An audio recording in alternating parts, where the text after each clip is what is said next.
Hello and welcome to Fight for Blight, session 38. The last the last of good news. I wanted to make sure I got that right. But it's been just over a month since our last session. Had some holidays, work days, a whole bunch of plethora of things come into play here. But kept in touch pretty much through the whole time, so I feel like we haven't missed a beat too much, but go ahead and check in with everyone anyways. Just stalling? How have you been the last month?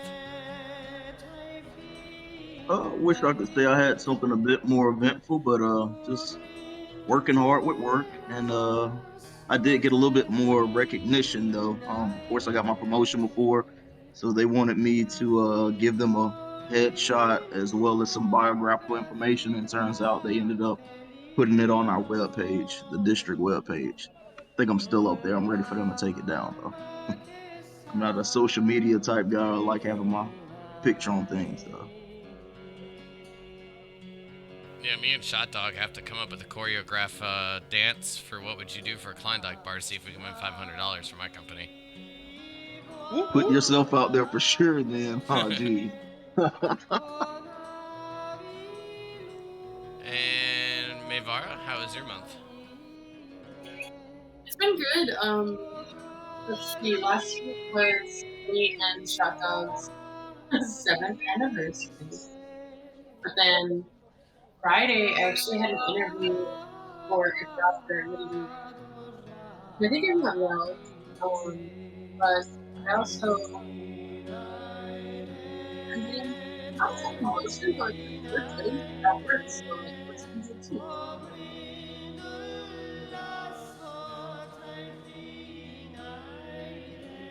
Not sure if it's Discord or her. Hold on, could you hear me? I just turned down the audio. Like I can hear you much better now. I was trying to turn down the levels as well, um, but it sounded like it was starting to cut out. Okay, I'm doing it with headphones. Ah, that might be what it was. It might have been picking up the audio. Yeah, I think it was. But Okay, that does it makes sound sense. better? Much better. Okay, yeah. Um, but yeah, I had an interview for a job I really want Friday, but then work's still going really good, so things are really good. That's fun. Yee, gonna hear this week. And the man risen from the dead, Grix, how was your month? Work has been all consuming, but I've had a little fun here and there. Went to a fun Super Bowl party and I met a couple racers from the 500. I fed a billionaire. That was pretty interesting. He's very picky. But yeah, work has been all consuming. Like grapes, or you just mean at the restaurant? No, at the restaurant. They came in and they had a list of demands. I had to pick out all the white lettuce from the romaine because that's all they wanted. Oh, that sounds terrible. I was relating to it until you said that they wanted the white lettuce. Yeah, I thought it was strange too, but that's what they wanted. Hmm. But, I get to add it to the list of people that I fed now. I've now fed a billionaire. Should have talked him into buying you some Bitcoin. I would have if I had the opportunity, but I was just hoping not to get fired the whole time. True. I'll buy this place and fire you if this isn't good. A legitimate threat from that person. Yeah. And Creep Tilly?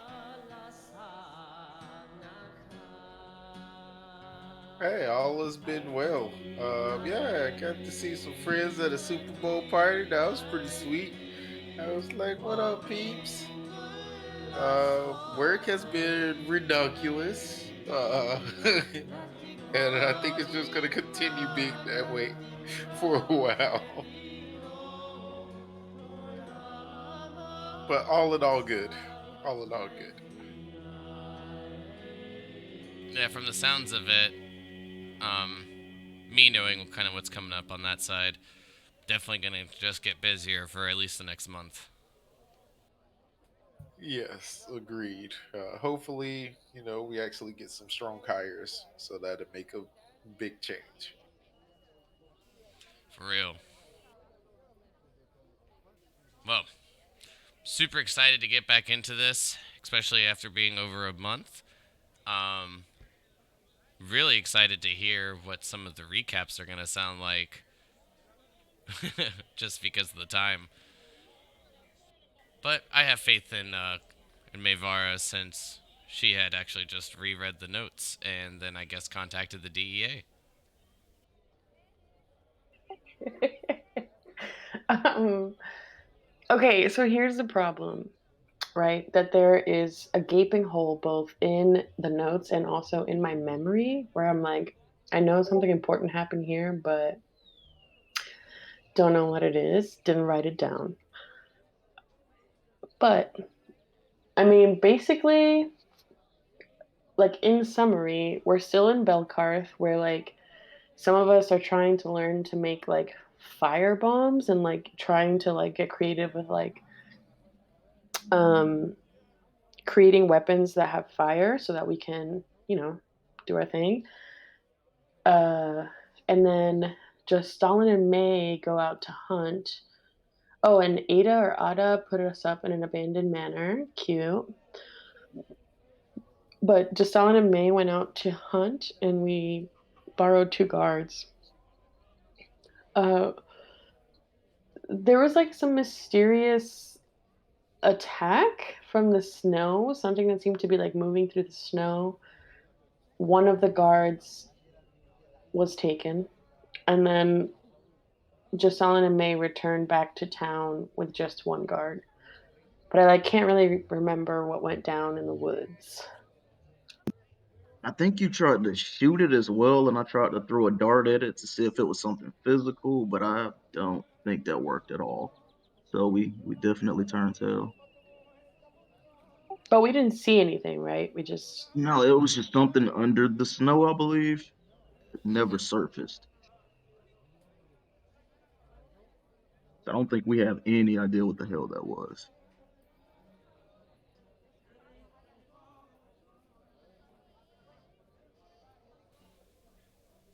Crix, Cryptilli, anything to add? I did a lot of arts and crafts. I made a bunch of things flammable. Yeah, I think Crix and I were pretty much just trying to figure out some ways to blow things up. We got pretty creative.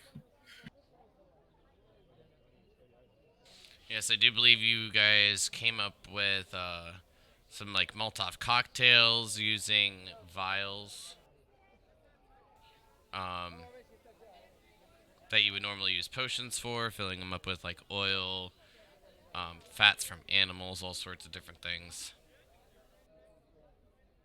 And then getting a whole bunch of soaked silk cloth in order to like wrap around weapons and some dry cloth in order to make sure that it kind of sticks.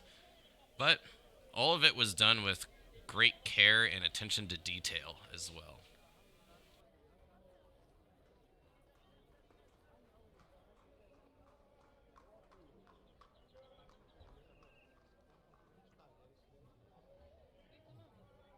However, if there's nothing else to add, go ahead and give my narrative before we get back into tonight's story.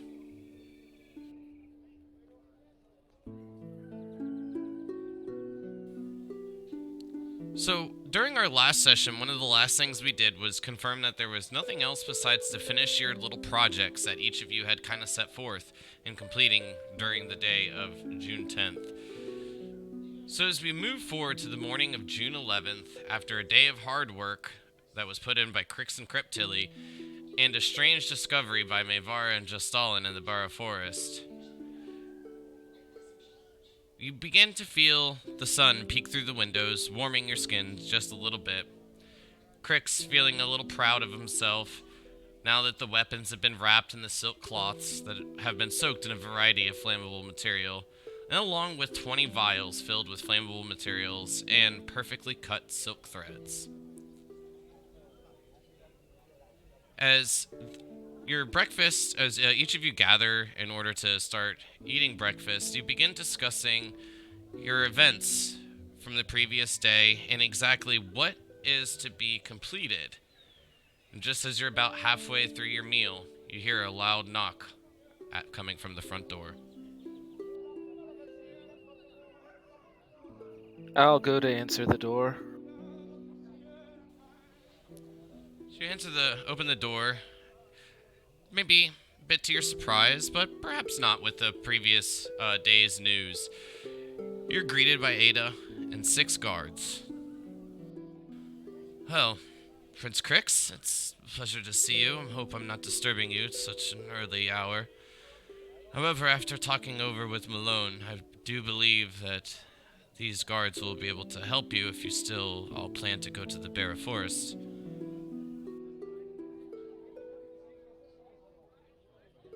I'll call back to everybody else and have them come over for this conversation.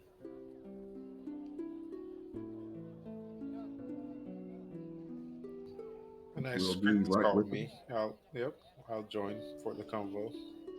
Do these guards look capable? Or do they look slightly incompetent, like that one that almost died on the hunting trip? There was one that was taken. He was gone. He didn't die. I mean, he didn't almost die. Well, giving a quick look over Crix, they definitely seem a bit formidable, just kind of as any other town's guard would be. Just as a friendly reminder, most of the individuals have left Belkarth in order to go to Blight and be protected within the castle walls. So those that remain are going to be some of the more important individuals to keep the town safe. still snatchable or takeable, despite being competent. Are you sure you can spare these guards while we go to handle this problem? Will Belkarth be safe without them for a short time? Ada shrugs. Not too sure. I mean, it has been some time since the fog has made its way from the north, but you can usually see it rolling down the mountains and gives you a good bit of heads up. I think What they should be about? fine. Thank you, Ada. Have there been any other incidents like this, or not sightings, but you know, have you heard any whispers of anything like this happening in the forest before? Shakes his head. Unfortunately not. Those who've left, they don't tend to come back. At least for now. I'd imagine once things are settled and this problem has been dealt with, people would be happy to return home. So it sounds like a new threat. He shrugs. I mean, it could be very well be old as well. The Barra Forest is quite mysterious. I've never heard of such a thing, but then again, from the sounds of it, the 3 of you, and as he like kind of tilts his head looking over towards Nix and Kitty, and your other companions were the only ones able to get out of it, but who really knows? To be fair, we don't even really know what we're dealing with.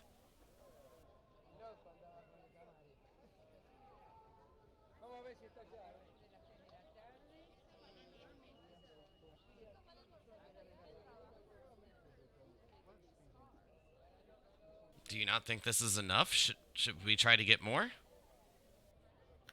No, right now we're contemplating whether we're being greedy by accepting this much help. We'd hate to go save Belkarth and return to it destroyed.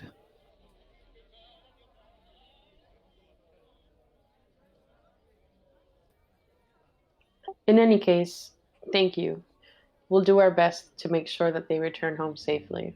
And I look at the guards and say, we want to make sure that you get home to your families.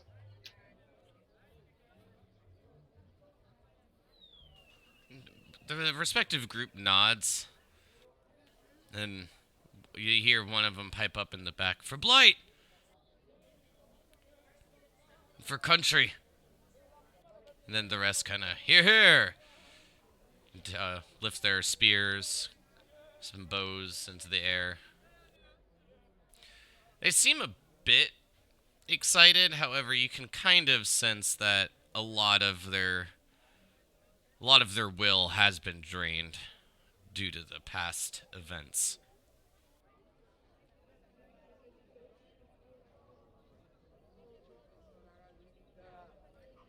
Well, obviously, we'll be back around nightfall.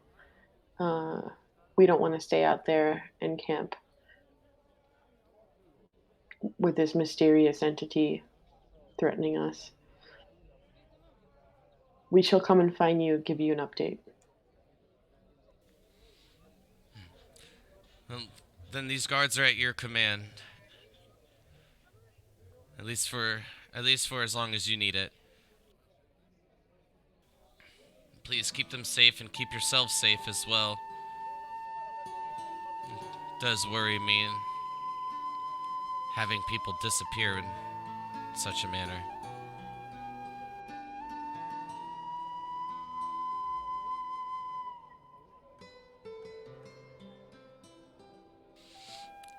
Well, if there won't be anything else, I can leave them posted here, or you can round them up whenever you're ready to go.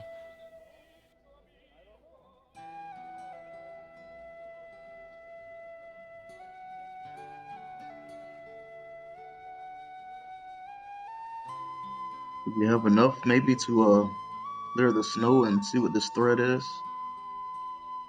Just want to make sure we're properly prepared. I'm sure the threat will find us as soon as we get close. From what May told us about it, it seems rather aggressive, if not a little sneaky. Yes. Why don't you wait towards the front gate and we'll meet you there as soon as we're done with our breakfast.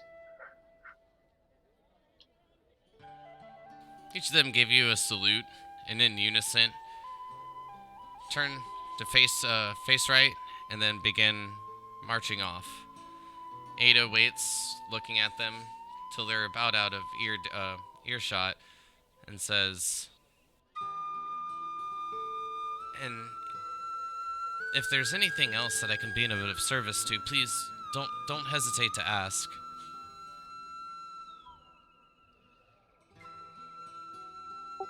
Likewise, old friend.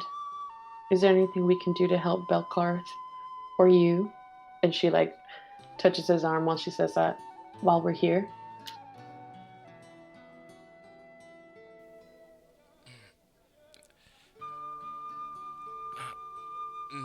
No, everything's fine. Once we have this fog dealt with, then everything will be normal again, right? I mean, realistically, probably not. We've all been through a lot. We've lost a lot of people. Nothing is going to be the same.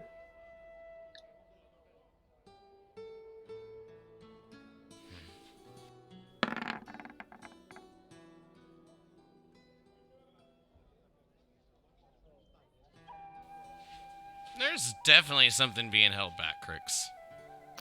That's what it sounded like. You know it's a crime to lie to the royalty, right? If something's worrying you, let us know. We might be able to help. See him look down towards the ground. I do feel bad about lying for it, but I feel like he only does it to try to teach me what's right, and not to be so careless in my leadership.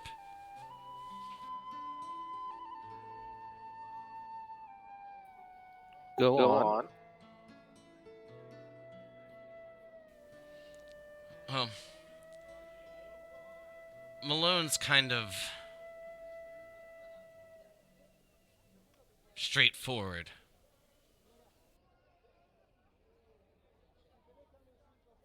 Straightforward can be good from an advisor, but if it's overpowering your own opinions, then it's detrimental. and you need to let him know that. You are in charge, no matter what he may think. But he's stronger than me. Strength of body is not what's most important in a leadership position. You need to be stronger of will. Otherwise, you're nothing more than a puppet.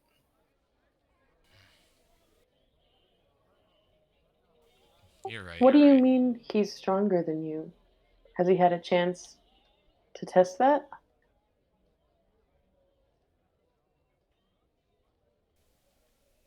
Kinda? Look, it's really nothing. It's something that I should take care of. I'm sorry that I even brought up. You didn't bring it up. We brought it up. And we brought it up because you don't have to take care of it alone. We can help. Your well-being directly affects the well-being of our entire kingdom, so we need to make sure that you're at your best. Look, then how about this? We take care of what's in the Barra Forest first, and then we can figure out how to deal with Malone. Who knows, it may be as simple as a good talking to. But anyway, we've got a monster to kill, don't we? Well, I hope it's not all that serious. We've killed plenty of monsters. This is something I can wrap my teeth around. Yes, and I Sure. can give them just a tip.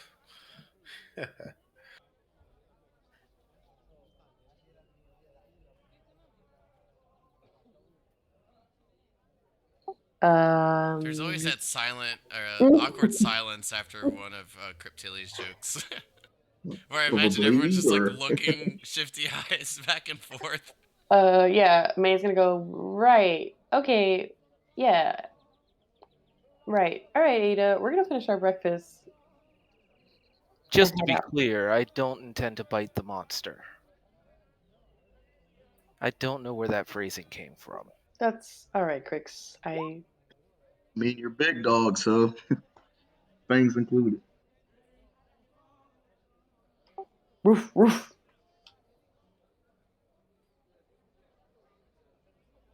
Right, back to the porridge.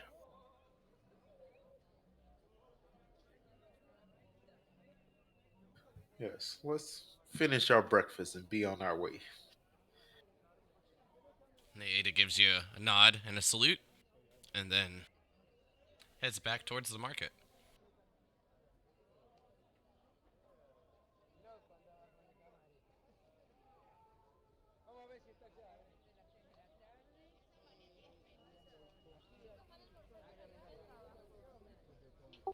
Well, siblings, I'm not gonna lie to you. My energy is quite depleted. And out of character, I have a question because I feel a little lost about how long we've been in Belkarth and whether or not we've had a long rest because I have no first level spell slots left. You've been here for 2 days. Cool. So that's just true. All right. We're going to need to get creative. I don't have as many tricks up my sleeve as I normally would. Well, if worse comes to worse, we do have the materials that me and Cryptilia have been working on. True, but Justelin can speak to this. I'm just thinking that we need to talk about strategy in terms of this is something that we've never actually laid our eyes on. It's something that seems to be living or existing in the first few feet above the ground in the snow, or perhaps underground. Yeah, I believe if we can clear the snow, some type of capacity, we can reveal exactly what this thing is and kind of move forward from there. Oh, that's a great idea, Justalin. But someone's been working on fire, so I'm hoping that fire is sufficient. One or two of my little fire bombs should be able to clear a large area of snow. True, but those are kind of precious resources. Why don't you bring True. them along? I know I have my small bolt of fire that I can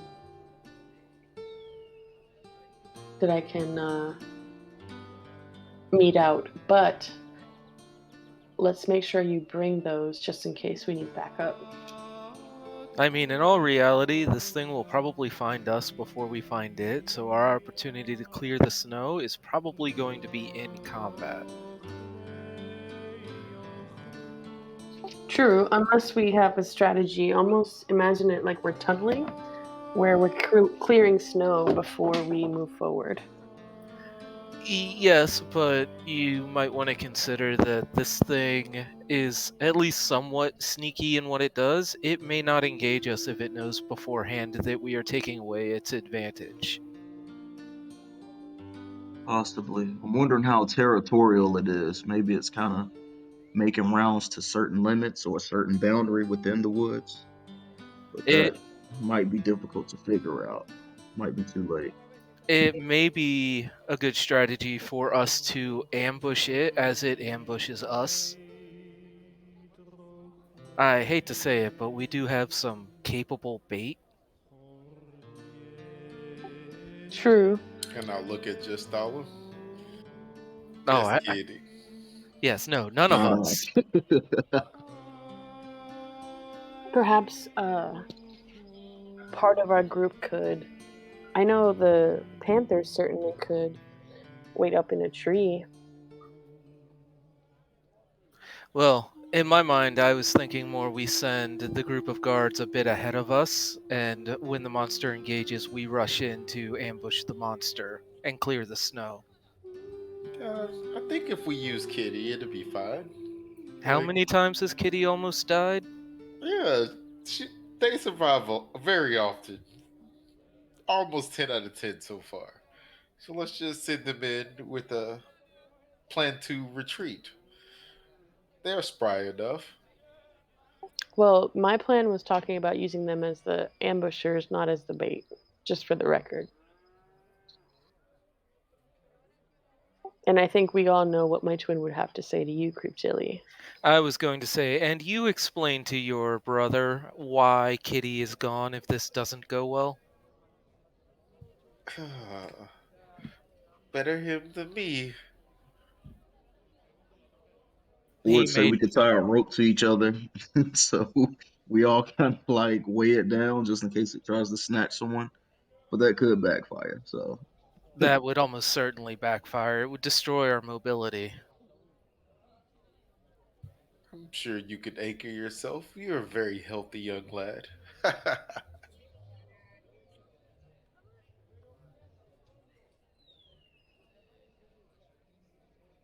Although personally, I'm all for the direct and blunt method where we just walk in, let it find us, and then end its life. fire, fire, fire. Out of all the things we fought, this thing, even though I've not seen it yet, it scares me the least. And I'd really like to kill something right now. All right, Same. enough talk. Let's spread the guards out in front of us and we'll follow closely behind. There's 6 of us with the cats, so we can pair a guard and a member of the family behind them. Let's get on with it.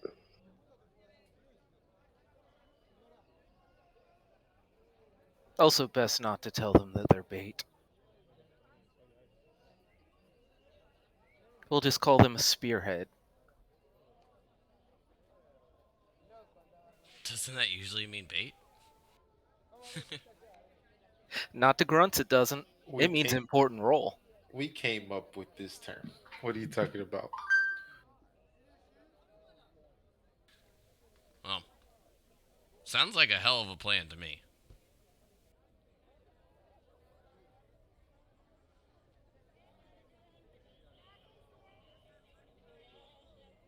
No, there was some, I think, flammable wrapped weaponry. We're saving that for later, or are the guards going to use some of those? We'll take them with us, but only use it if you feel you really need to. And I'll Okay, hand a weapon to each person. got you. I've got the Warhammer, I gave the arrows to May, I'll give a sword to just Stalin, and Cryptilli can have the one-handed mace I did. I don't need the arrows. I have fire arrows and fire damage from my regular arrows. So I'll take the arrows. Well, then Thanks. Cryptilli can have That's all the that arrows. matters. And then I'll divvy out the 20 bombs between the 4 of us, so we'll each get 5. Perfect.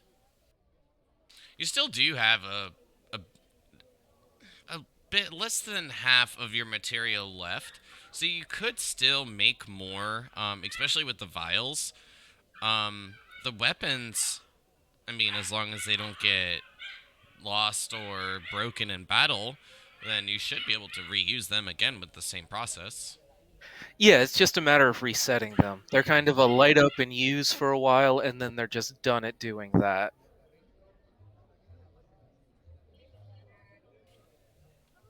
Well,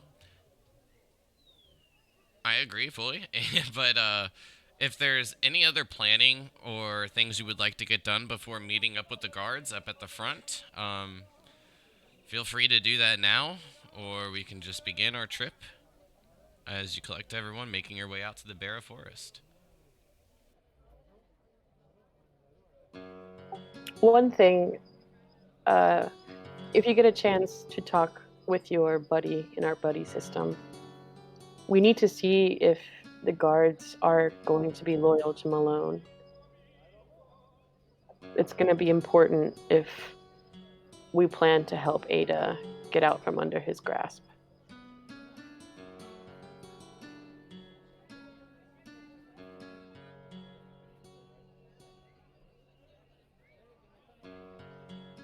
Alright, so a little espionage while we go on a monster hunt. Cool. Going on a monster hunt. Dun, dun, dun, dun. Excuse me, guard. Please give me a tier list of your loyalties. I know the king is at the top, and where does it go from there? And You then know it's what? all of you Forget I guys. said anything. I'll go ahead and ask the questions. No, I can handle this, sister. And I'll start a chill touch.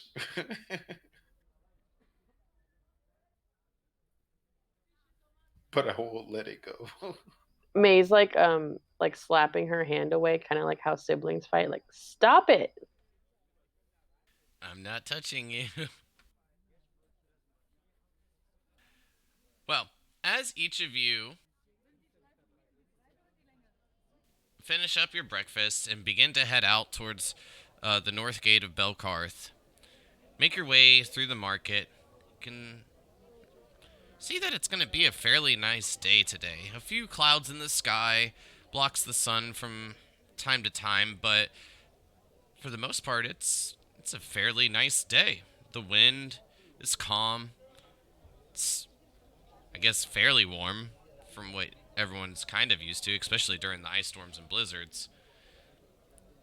But as each of you make your way to the northern gate, you see the 6 guards kind of like posted up, sitting in a circle. They all seem to be surrounding some type of game, as a couple of them are throwing down a couple of silver and copper pieces and then rolling some dice.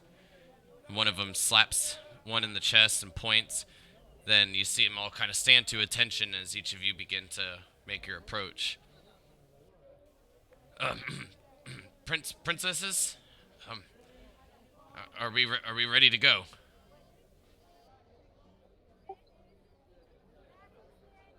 Yes. And perhaps I can beat you in some dice when we get home later tonight. Not with this one. He cheats. One of the guards pipes up, pointing towards one of the taller male elves. You can see that the one that piped up is quite small in height in comparison. It's quickly determined that this is indeed just a human. Ah, good to know. You know, cheating against nobility is a crime. So don't do it at that point. It's only cheating if you get caught, right, Prince? Do you think we won't catch you? It's all right. We're only experienced because our brother is an infamous cheater. Yes, well, it's not illegal to cheat people lower than yourself in the social ladder. And unfortunately, he outranks most. But it should be. And she punches Griggs in the arm. Like, Chris gently. chuckles. Word has it that one of your siblings started a little bit of an issue up in the stronghold. True? It depends on who tells the story. But the Well, answer is I'll tell yes. the story. I'll tell the story. Yes, look, we're royalty and all that, but sometimes some of us can't hold our liquor. I For bet you our it's that cause, one. So one of them points to just Stalin. No, actually, it's not him. I can You. hold my liquor just fine. He keeps it in a pouch at his side. Never gets away from him. and I'll look to Mayvara. I'll look at the guards and point my thumb at Mayvara. See a couple of them give a little bit of a chuckle. Actually, just Stalin, can you part with a nip of your wineskin for each of us before we head on this perilous journey? I'm not too impartial to that at all.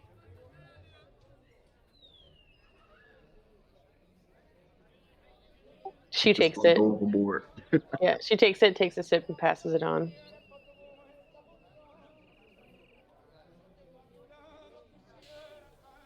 And as it makes its Keep mayo rounds, free. once it gets to the guards are more than happy to take a sip. And they're like, well, which way do we go? Our plan, though it's pretty loose, is to spread out, being paired up. Two of you will be paired up with our Panthers, Nix and Kitty. They're great, and they'll follow my instruction. So I'll go in the middle and have the Panthers next to me paired up with guards. And we're just going to spread out and try to lure it to us so that we can try to get a hold of it before it gets a hold of us. No offense, Princess, but it sounds like that plan kind of sucks. All right, let me rephrase this another way. You six are going to be the spearhead of our operation, scouting ahead just slightly ahead from us. And when you get into combat or ambushed or whatever may happen with the creature, locate it, we will swoop in from its flank and destroy it in no time flat. Now that's a fucking plan. Yeah, that's the same plan. Military words help a lot, and also the confidence. Right. But just so you know, friend, and I'm pointing to the guard, it's the same plan. I don't know. His sounded better. All right. Well, that's enough from you. You can go ahead and be partnered with Kitty. Guess you guys figured out who's the bait. I'm spear tipped. Who's the spear tip? Pull out a red piece of cloth and pin it to him. Aye. Well, they look over to the Panthers and they're like, one pipes up, are you sure that they're well trained? Just do as they tell you and you'll be fine. Please talk? They only No. attack. They only attack if we ask them. If I ask them to. So just make sure you're on your best behavior. Aye. And as she says that, she like pets Nix and like, you know, how you like scratch like a kitty's like neck and their like cheek. You can feel her starting to purr. All right, let's get on with it.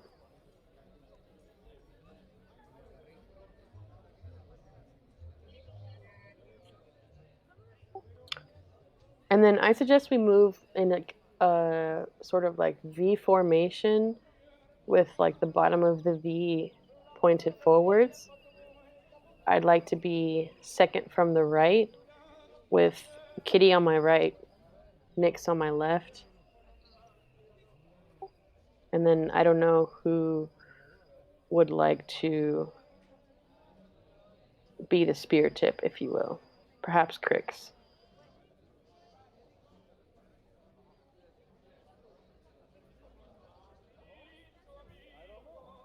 I don't mind being the spear tip or wherever you think I should be. Sister, I think you should be the other end, frankly. I think Crix needs to be our spear tip. So it'll go on the right, from right to left. It'll go Kitty, myself, Nyx, Crix, to Stalin, Group Tilly. Whatever you say, my liege, and I'll give her a small curtsy slash bow. May's gonna like kick up some snow in Creep Tilly's face as she does that. I'll take point as you command. Uncalled for. Wait, so we have a V formation. At the same time, the 6 guards are in front of us, though, right? They're at the top of the V. Yep. Okay, so I can visualize this. Gotcha. Is it two V's or are they just in a straight line? Are we doing a double echelon or are we doing a linear echelon? We're doing a double V, where the guards are in the same formation and we each have a buddy. So 2 of the guards are paired up with the Panthers, the rest of them are paired up with us. We'll leave it to the guards to decide who wants to go in what position. Perfect. And as we head out, May will say, look, whatever this was moves fast and it moves unseen through the snow with barely perceptible movements. So you need to act fast. Keep your weapons low. Keep them ready to hack at the ground around your feet if it tries to grab you.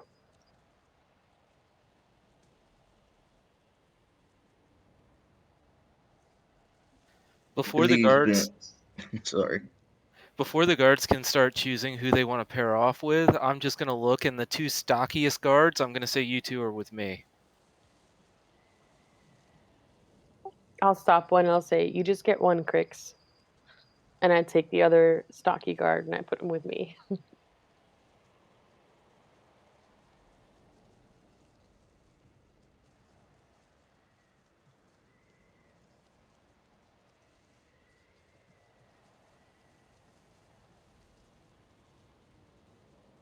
All right. Well, as each of you begin to head out of Belkarth, you can feel the wind pick up a little bit. The buildings and other structures around seem to be creating quite a block, but once you're out into the open, you definitely hear and feel the wind quite a bit more. You begin to make your way a little bit to the north, and then wrapping out into the towards the northeast into the Barra Forest. Soon, you find yourselves close to the same spot that you were the previous day, Mayvara and Justalin. In here, the This area looks trees. familiar, doesn't it? It Yes. does look like a forest. Yes, remember, keep your weapons low to the ground and hack if anything touches your legs. The relevant part of the forest. May will draw her short swords and keep them. She's almost like crouching and low to the ground. I'm definitely on guard right now. Stance wise and sword in hand. Yep, I've got my glaive at the ready. Bowed up. And I say we just push forward until we get to that clearing that we had encountered before. Mm-hmm. And if you hear me say stop, just stop.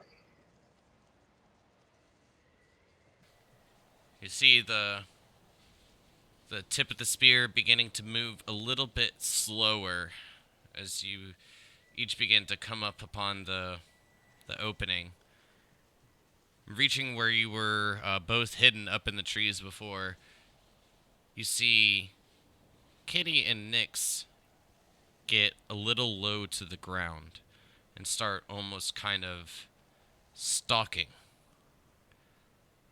At this point, can each of you give me a perception check?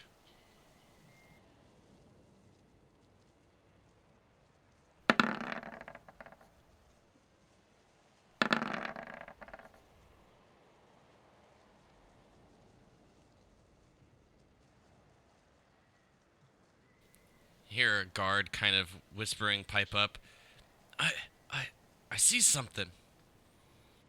And then, as Crix and Cryptilli, each of you look up, you are a bit puzzled as each of you see bits of unburied, like tad bits of wood, seems to be like broken crates of some kind, and you also see like these what appear to be piles of rocks.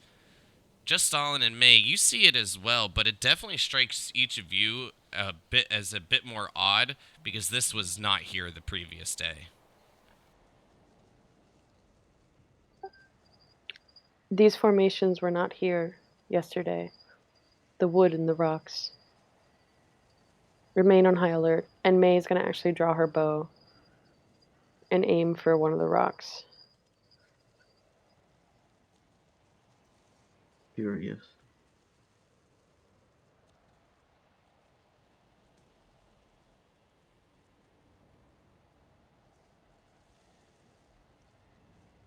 Should I try to provoke it?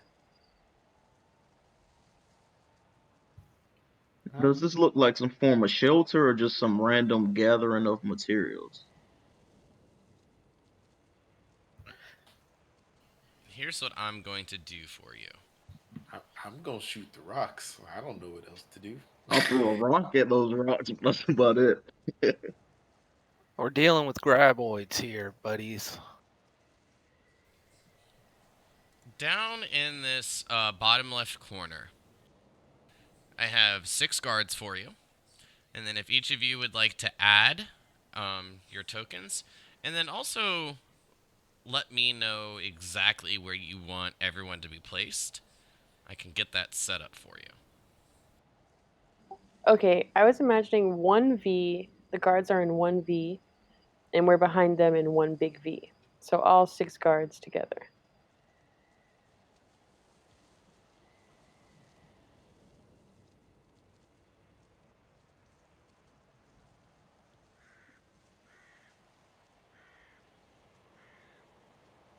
Is that about what you were thinking? No, I was thinking like actually like a larger. I wish I could move. So point down though, like an actual V. So like, Swing out the right side. yeah, exact. Oh, perfect. Oh yeah, beautiful.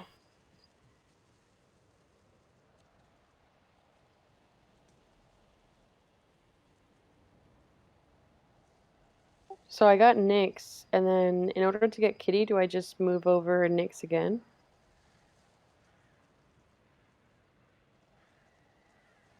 You should have permissions for both, but you can do it either way. Okay, done.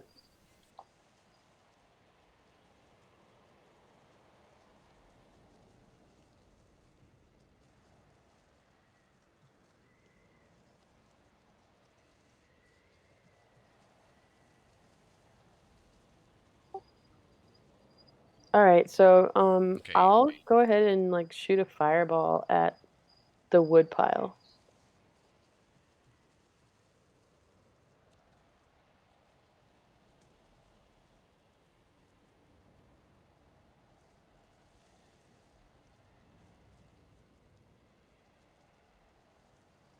There you go. So that is what lies before you. Did it go through? The attack? Yeah. I don't see anything, but I was also going to see which thing you are attacking. Now that there's a little bit more to be seen. I wanted to make sure everyone was in the right position first.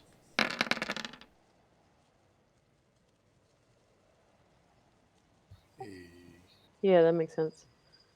So I'm gonna go for this one. Okay.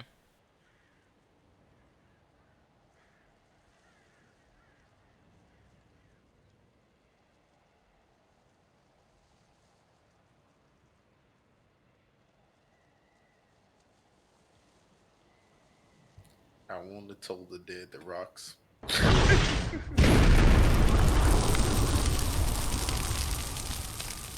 As the fireball connects with the wood pile, you see it just and bits of smoke and just a tad bit of flame before almost immediately going out on the wood as it just barely ignites and then smolders.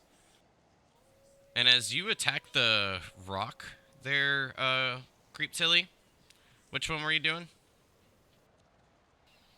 It definitely seems to get a bit smaller. Knock off a few rocks. When the Toll of the Dead goes off, you hear the bell ring, and then as it does, you just see like these rocks kind of fall as if it's creating a mini avalanche, and it gets quite a bit smaller. You killed that dirt. Fuck that dirt, bro. Watch the ground, everybody. Watch the ground.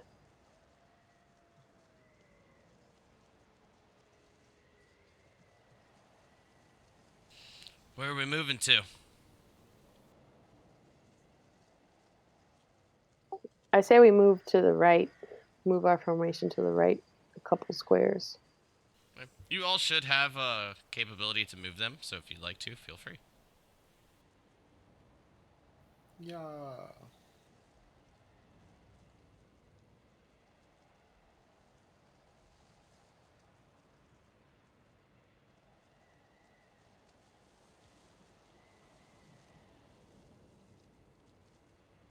Don't be scared. You're making your way through the snow. Crunch, crunch, crunch.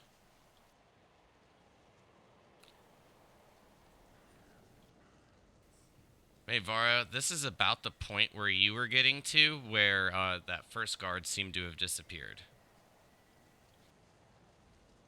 Remember, keep your weapons to the ground.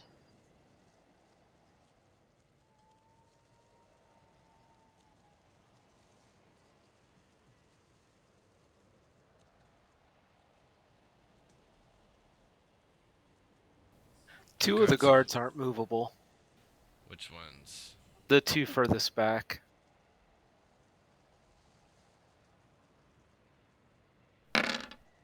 Fear. Should be good. Yeah, it's fixed. There we go. As this pile of rocks get into range for me, I want to toll the dead on it too. Which one? Okay.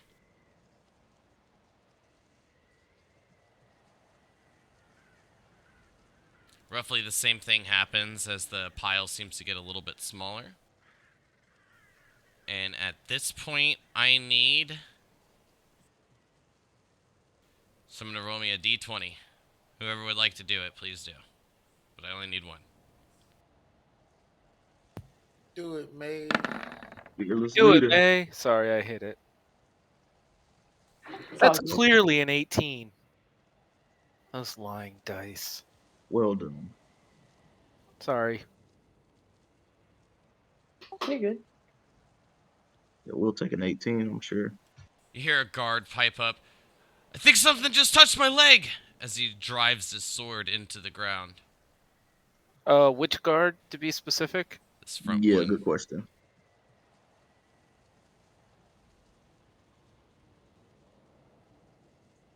He's panting heavily, looking around. I don't see anything! What the hell was that? Probably what we're here to kill. Calm down and focus. And I'll say that in my most intimidating voice.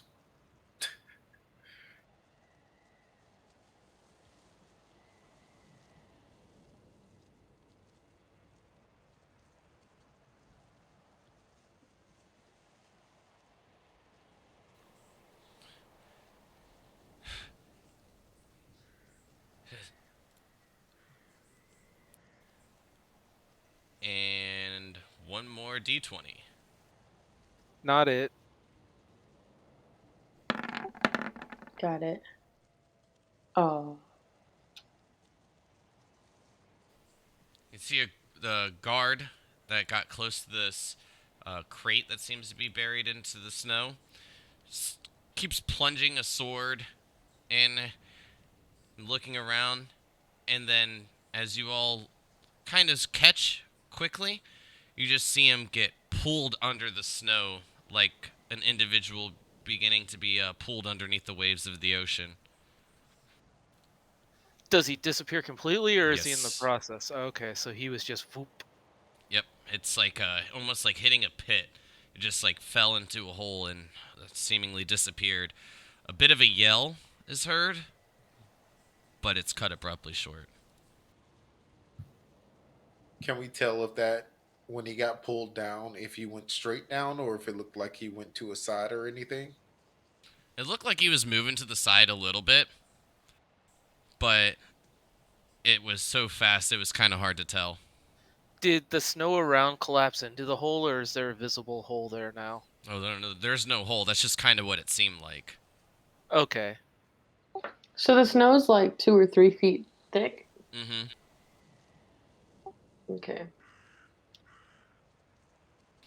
Then at this point, it's easy for each of you to hear in as you hear a voice pipe up that kind of just whispers over the snow.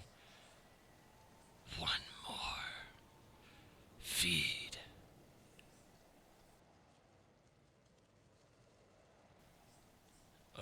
You all heard that, right? Well, the guards looking around. Yes. Don't worry, it's just trying to scare us. These things often try things like this. We know more now than we did a second ago, though.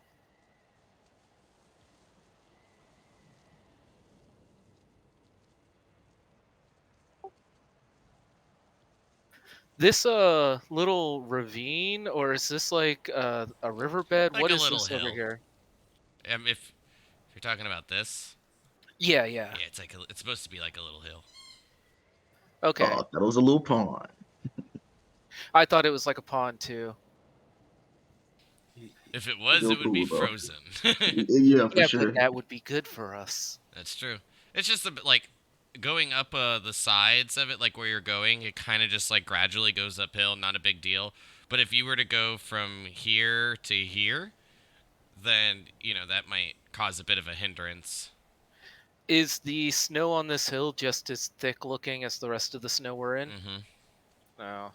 I was hoping we could find some sure footing.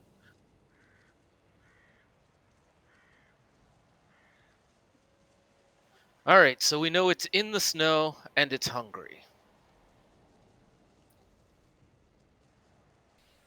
Closer. Yes, please do come closer. I can't tell, but I guess I'll try it. Only because I don't know what else to try, but I'll try to detect magic.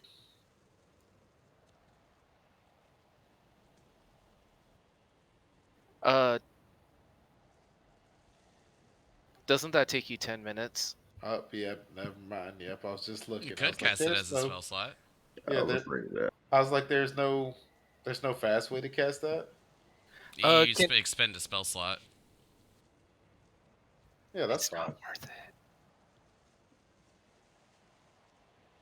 Well, I don't know what else to do, so I'm okay with it. Can I take one of my fire bombs and throw it roughly over here?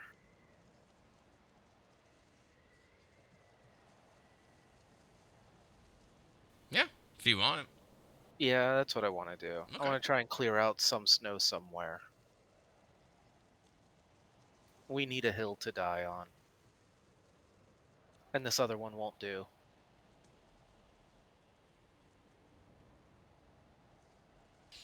All right. So, since this is the first time you're doing it, I want to know how you're going about it. So I'll pull it out of my little sack at my side, and I will use my flint and steel to light the ribbon that hangs off of the bottom of it, and then I'm going to throw it like a Molotov cocktail over to that area where it should break the bottle and light everything around it on fire. I'm working on a better ignition system in my head, but I haven't built it yet, so I can't use it now.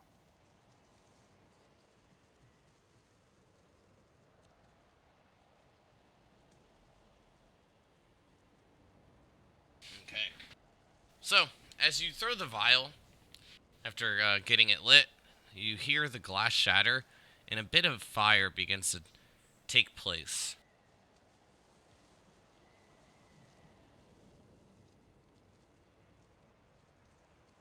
As it kind of burns away the snow, it doesn't last very long, but it does burn away a bit of the snow, leaving quite an indent.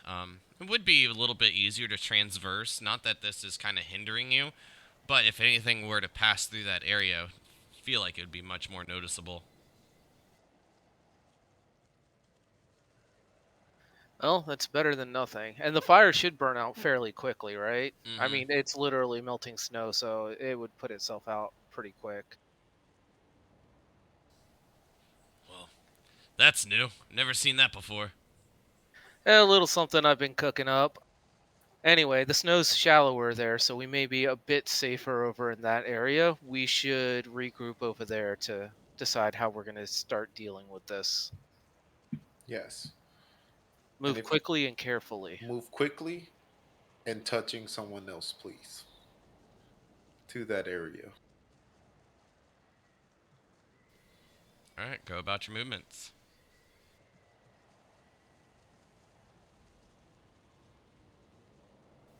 All right, stop.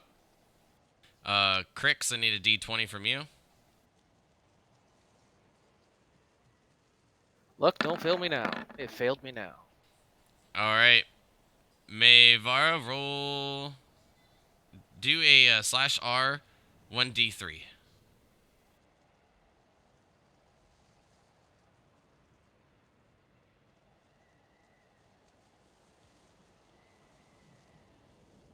Okay, Crix, as you feel something grasp onto your leg, you feel it pulling you towards the rocks.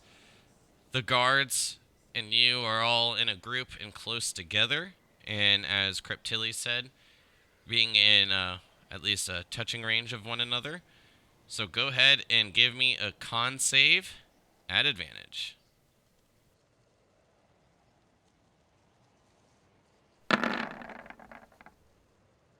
Well, those aren't great rolls.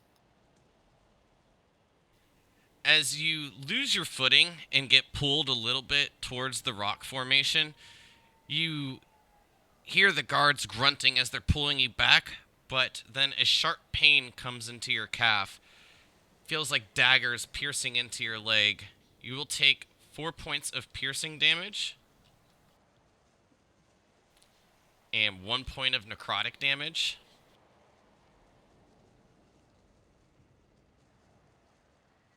Okay.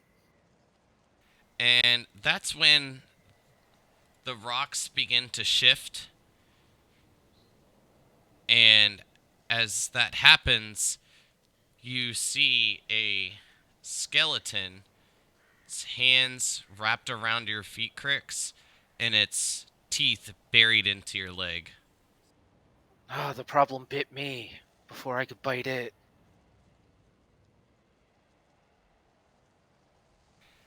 And as the blood drips and forms over the front the front of the skull of the skeleton, you see it beginning to illuminate this bit of silver, and as it does, it begins to stretch and expand through the snow like lightning crackling across the sky. And as it does, you hear snaps, pops, and it sounds as if bones are forming.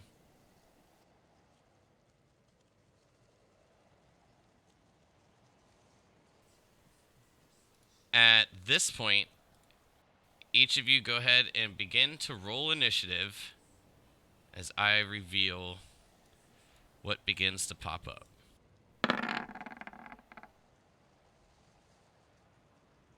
Oh yeah, I'm ready to go.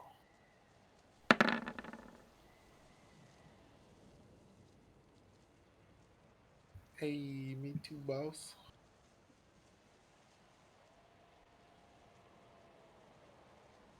Hey, just Stalin got a 15 too. Ooh. Oh, y'all could see the 15. I forgot to select my character, so I didn't think it popped up. But yep, 15 supposedly. Hey, I I'll like the take that 22 22 too. though. For real. Okay, so what we're gonna do is while I'm getting this set up, we'll go ahead and just take a small couple minute break so that when we get back, we can go ahead and just get right into combat. Ooh, Yeah. I need to strategize. Yeah, it's been so long.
Alright.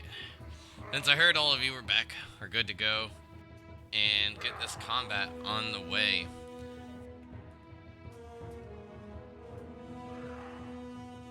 So, I double checked. I'm pretty sure everything's been added. Maybe not, but we'll find out. So, at the top of the turn order, the skeleton that pops up closest to you, Crix, just to your north, begins to inch its way closer. A green shield and a short sword at the ready. It looks as if it's heading directly for a guard.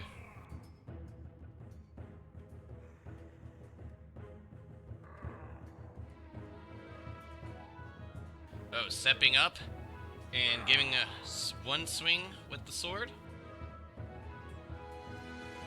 And then following it up with a second against the guard. This is a 20 and 24 to hit, which will clear its their chainmail armor and deal some damage. Okay. After it does its thing, I have a thing that lets me make an attack of opportunity. It's something that attacks something that's not me within 5 feet of me. So I can use my reaction after it does its thing. Okay, so that will be 17 bludgeoning damage and 25 necrotic.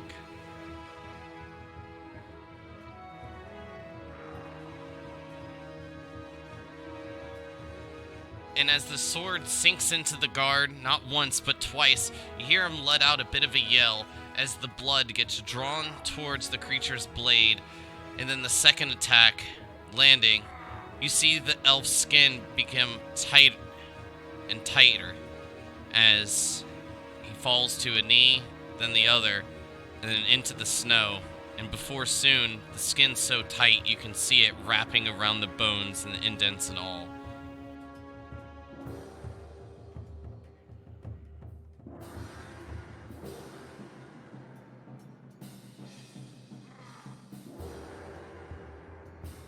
Well, that's two. The archer steps forward, draws its bow, and this one goes for you, Crix, but you can take your attack thing that you had mentioned.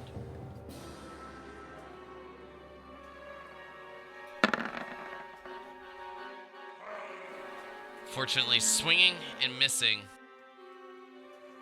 It's a natural one. The glaive going right in between the rib cage, but not ever finding a solid target, as you hear the archer knock a bow back and shoot.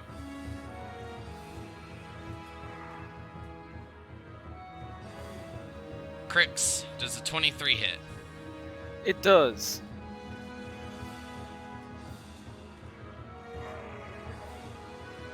You will take 7 points of piercing damage and 13 points of necrotic as you see your blood being seeped into the arrowhead and into the shaft of the arrow itself, getting this kind of rubyish color, giving a rubyish color to the arrow itself.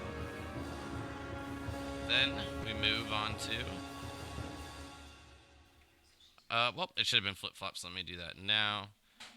But it'll move on to you, Crix.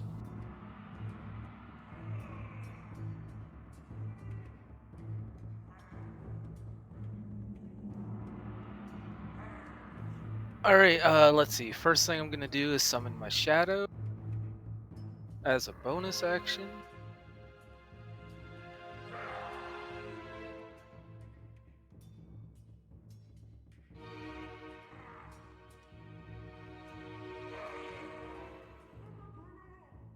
And then I'm going to make my attacks against the archer.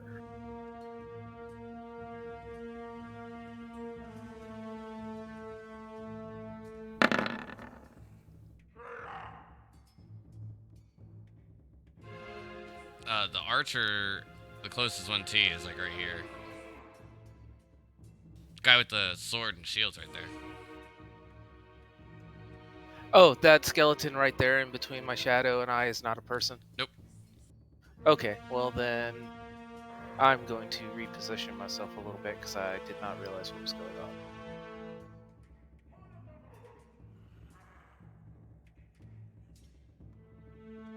I will move myself right there, and I will summon my shadow there and go for my attacks on the guy with the shield and sword.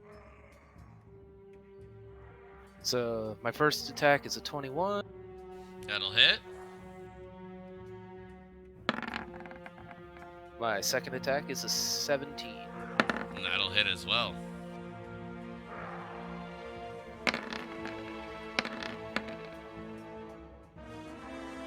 And then I will have my shadow expend one of its rage to make one more attack on its behalf.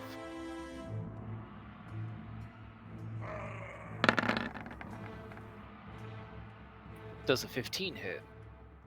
It does. Catching into the bones with each of your swings from your glaive, finding solid connections with each one, chipping it down for a total of 28 points of damage. And that will end my turn.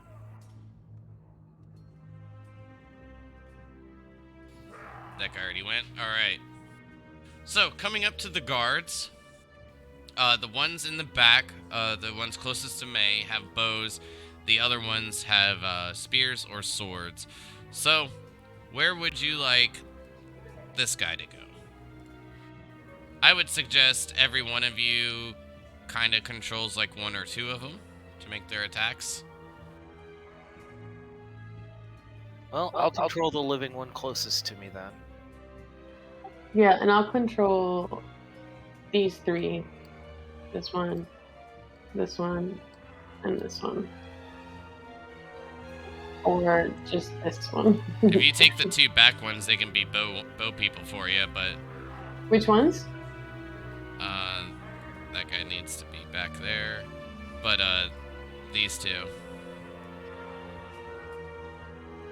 Okay, yeah. I'll take the bowman with me to try to do as much damage to the archers. So, whose turn is it? It is the one on the right who's already moved 10 foot. Oh yeah, I moved that one. You move this one? Yep. Alright, so that one's yours, Cryptili. Where are they going? Depending on if May wants them, because if May wants to command them, then she can. I'm just confused if is it an archer or not? No, that's not an archer. Only the two closest to you are archers. Okay, I'll just control the two archers closest to me.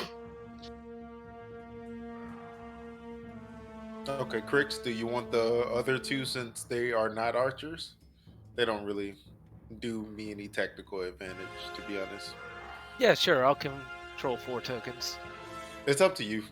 I'll I can call do for it. one if needed. Yeah, go for it. It's Yeah. no big. Yeah, I'd rather not because it does me no good.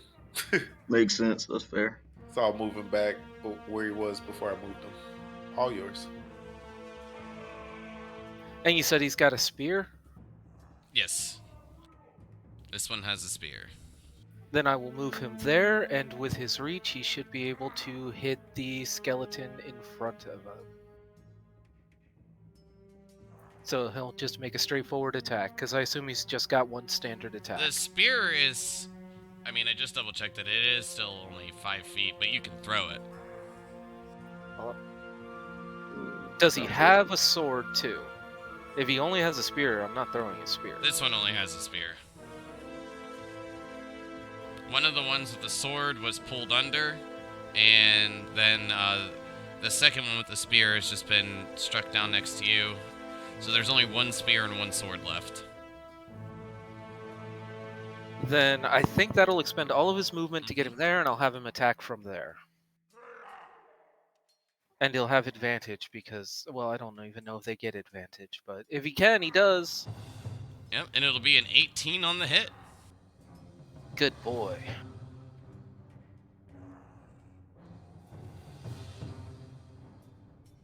Wow, I almost rolled max for damage as well. Due to my expert leadership. giving a heavy thrust forward and striking into the skeleton. You see a couple of the bones be chipped away, and as the skeleton kind of snaps, pops, and just attempting to turn, more of the vertebrae and ribs seem to just be falling. This skeletal warrior is not looking well. Now a bow turn for the guard. Yes. So this guard's gonna move 10 feet, and then it's gonna shoot for the other archer.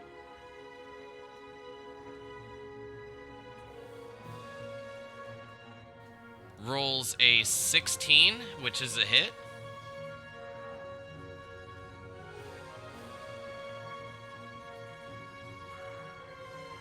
For 8 points of damage.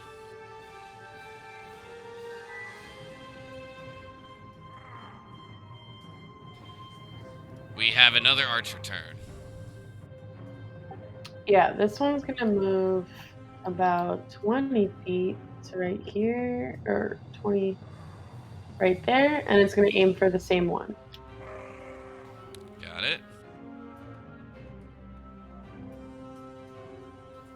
Pulling back the bow and releasing the arrow, this arrow soars wide, being lost in the tree behind the archer. You see the undead kind of cock its head a little to the right before looking over at the archer's directions, begins to take aim. However, now it's time for a sword guard. That would be the one living remaining melee guard, right? Yep, just to your right. Okay, then he's just going to make his attack. With advantage because of his spear buddy.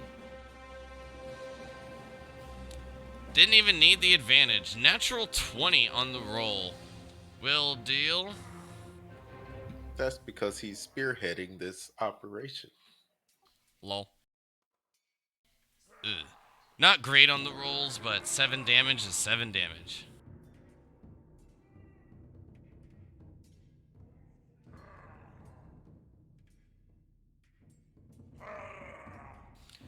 Unfortunately, the next one is dead, which will bring us to another skeleton.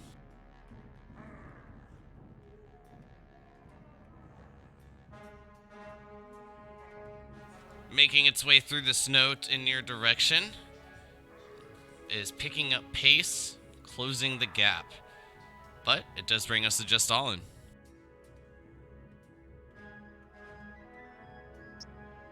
All right, I'm gonna use 15 feet of movement to dance up here.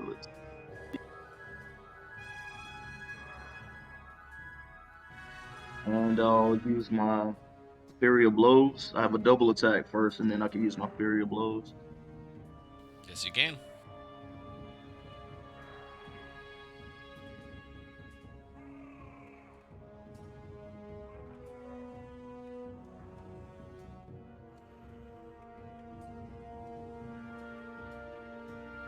Oh, great. I might have to refresh and log back in. For some reason, I cannot click my attacks.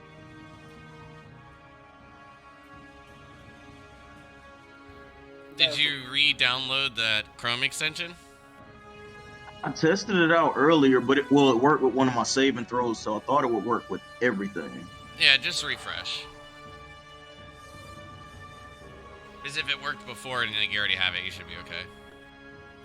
Alright, 1 second. Question while he's doing that. Are these two within 5 feet of each other? I always forget how that works.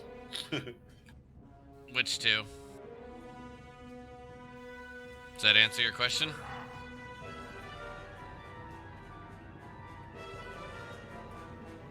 All the groups are within 5 feet of each other.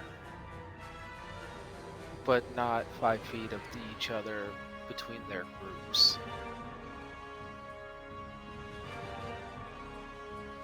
So each of those squares is a 5-foot gap. Yeah, that's why I'm always confused. I'm like, Yeah, because your spell is centered, right?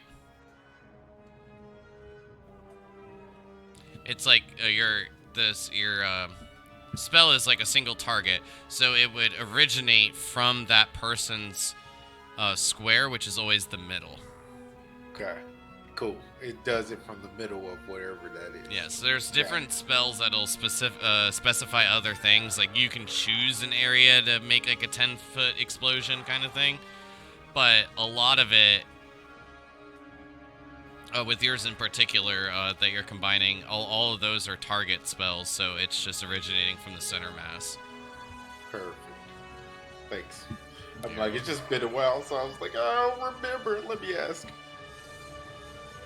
Like, if you were to attack a guard, like this guard, it would splash to this guard and just Stalin, and then the skeleton. Yeah, that makes sense. There you go. Oh crap! I just realized they are popping up now. There they go. They just took a moment to load. I can't click directly on them. I have to do it indirectly, but that's okay. So I guess only the first two will count. Yeah, which are your best hits. What weapon are you using? Short sword +1. It's not your magical one? No. Okay, that's all I needed to make sure of. So, hitting it not once, but twice, connecting with the short sword, 2 quick blows to the skeleton, dealing a good amount of damage to it. And he said he wanted to follow up with Flurry of Blows. Yep, I'll do that as well.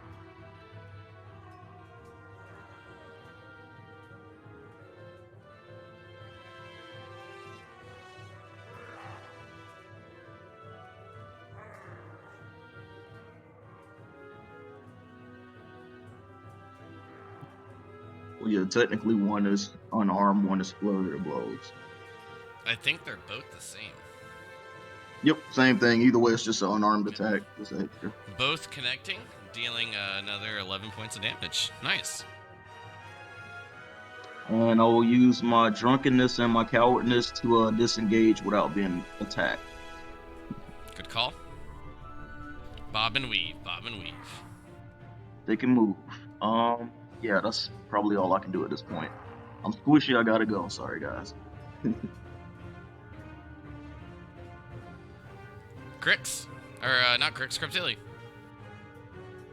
You both have such lovely hair. Let's see if I can Sacred Flame this Skelly Man. In the middle of everybody, of course. Unfortunately, it's a 14 on the save, meeting your DC.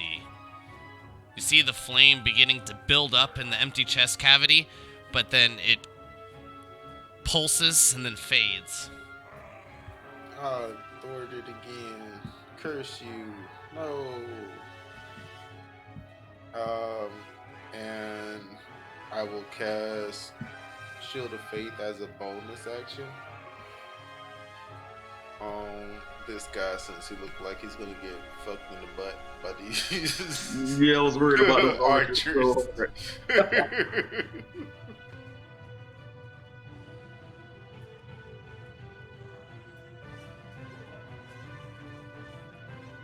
Got it. Anything else for your turn there, Cryptilli? Nope. That is my turn.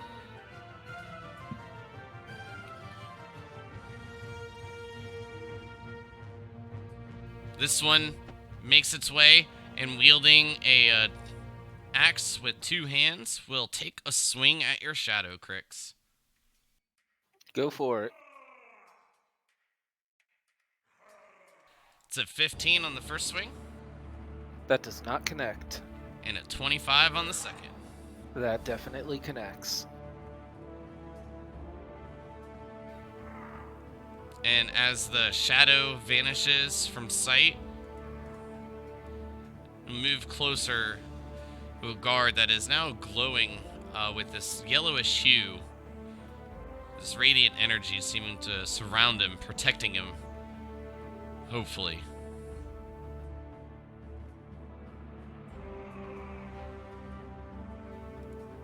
Another from the east is quickly making its way towards you, just Stalin, closing the gap. This one is also wielding a axe with 2 hands. Creepy. Bring us to Mayvara.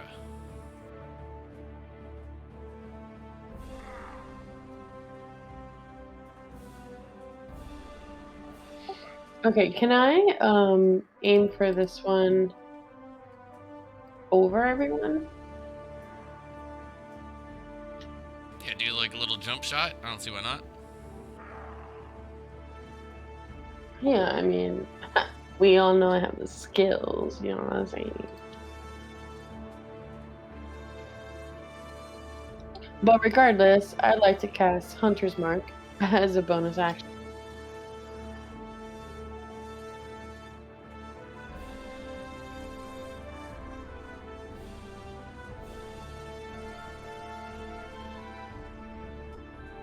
On the archer, correct? Yes. Okay, just want to double check. Where I put the marker is actually the right one. 22's a hit. Okay, and so it seems like I did 14 piercing plus my additional fire damage.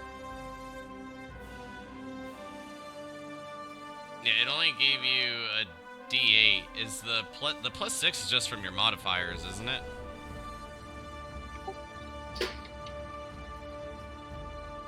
Yeah. So I have a programmed 1d6 fire damage from Silvera's bow. That's just supposed to be added. Yeah, I'm only seeing 1d8 on there, and you rolled a max. The 6 from your modifiers is what made it a 14, so... Oh, yeah. I'm about to roll the fire damage now. Okay, that's what I wanted to double check.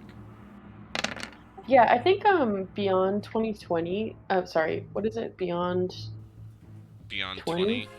Yeah, updated, and for some reason when I like go to click stuff on D&D Beyond, it like looks weird, but anyways, there's the fire damage. And I also need Hunter's Mark.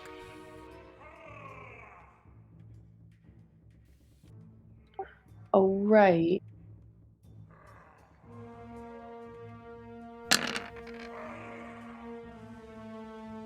Got it. As the arrow sinks into this one, you can see its bones kind of turn this like blackish color, and as the arrow sits there for a moment before dissipating, you see the bones beginning to like crumble, and ash just begins to flow through the air. Seemed to have taken quite the effect. But that's no difference when May uses her cannon. I like that maze cannon. Alright, so I'm gonna just take a second attack and do the same thing. You got it. Actually, I'd like to aim for this one.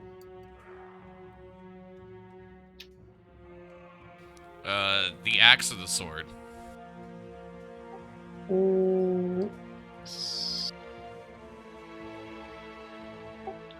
Get him, if I may. Or actually, that's probably... A little bit more difficult of a shot. It will give him a slight bit of cover, but you can still reposition because one is unconscious. That's right. Okay, so I'm gonna go ahead and move to right here. 15 feet. And I'm gonna cast... I'm gonna hit it again. Got it. Ooh, 21 is a hit. I thought it landed on 8 for a second, then it moved. Nice, another max damage on the original part. And then...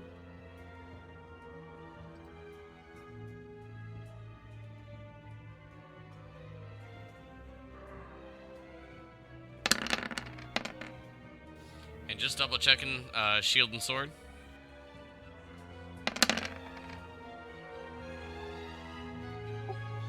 I'm going for this one, yeah.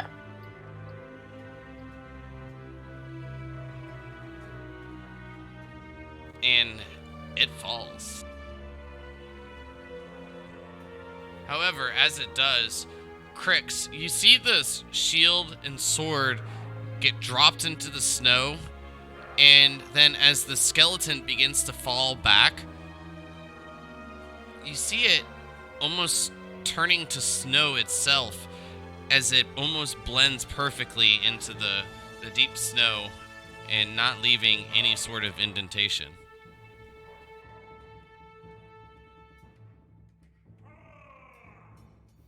Something doesn't seem quite right about this. I'm not sure what yet, though.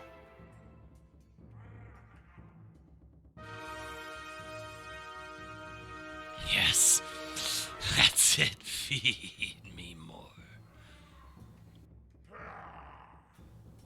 More blood. Can I hear about what direction that's coming from? Well, it sounds like it's surrounding you. Uh,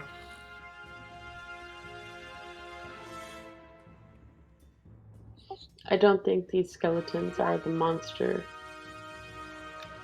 yeah, I think something's controlling it again. Where's that empty space that we were trying to get to? Where Just Stalin is. Great. I'll remind everyone to try to get to that space as quickly as they can, but together if they can.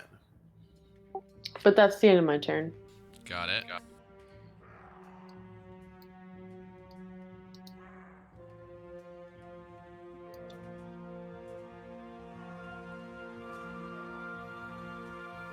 Alright, I gotta check something.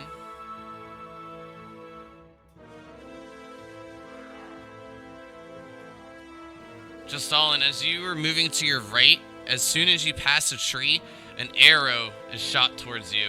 Does a 20 hit? It would, but I'd like to use my what do you call it? One second. Nice. Do you have, Like deflect uncanny missile. dodge? I'm just looking for it. Yeah, yeah. you're catching the arrow.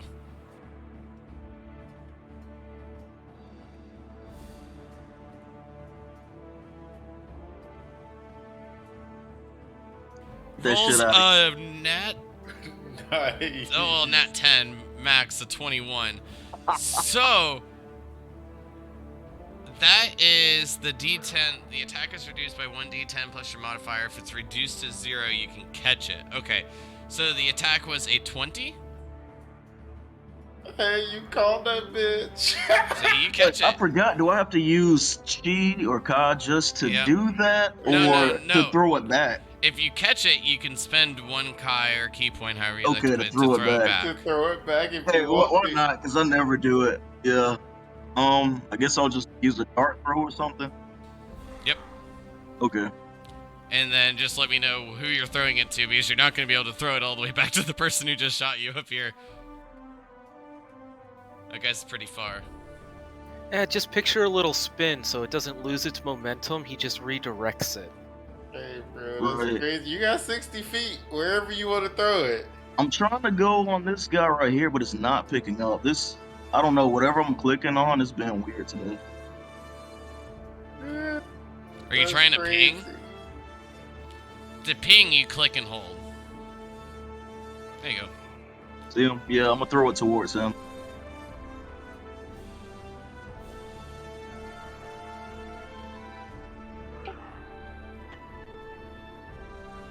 Damn. Oh no. That'll hit. Hell yeah. Okay, I'll take it, man. That's sexy as First shit. time I tried that, yeah, I usually just deflect it and keep my car. So But I as have you plenty. step out from cover from the tree, presenting yourself to this archer, you catch a glimpse, a glimmer of light flying through the air. It's an arrow. And as you snag it and kind of keep a little bit of momentum, you give it a good chuck and connecting with this undead with the axe in its hands as the arrow plunges into its rib cage. Well done. Thanks Cool. for the arrow, bitch.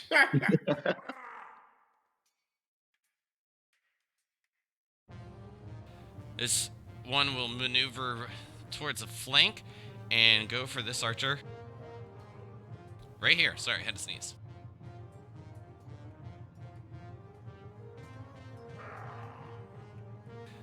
Unfortunately, I have a 25 for that archer, which will be a hit.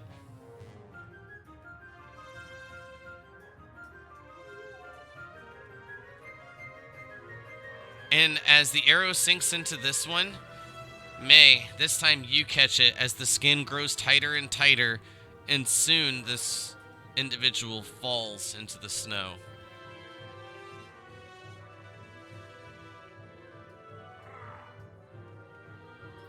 Right side, if they all die, they can't steal our XP. Boo. That's so sad. We got 2 people that aren't coming, 3 people that aren't coming home with their families. Hey, bro. You know what I say? The weak This shall one maneuvers perish. a bit closer. And then we find ourselves back at the top of the turn order with Crix. Gonna move up a little bit, Oh, summon my shadow. 1 second, bud. I need you to make me a Constitution saving throw. As one has fallen, you catch this. It's more than just the stench of death. The rotting corpse, and just this kind of unworldly smell reaches your nostrils.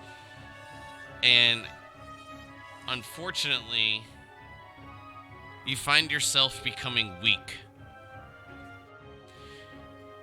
You feel that you don't have quite the capability of swinging your glaive as you once did. Okay, but I still have my turn. Yes. I'll use my bonus action to summon my shadow, and then I'll have my shadow make my attacks.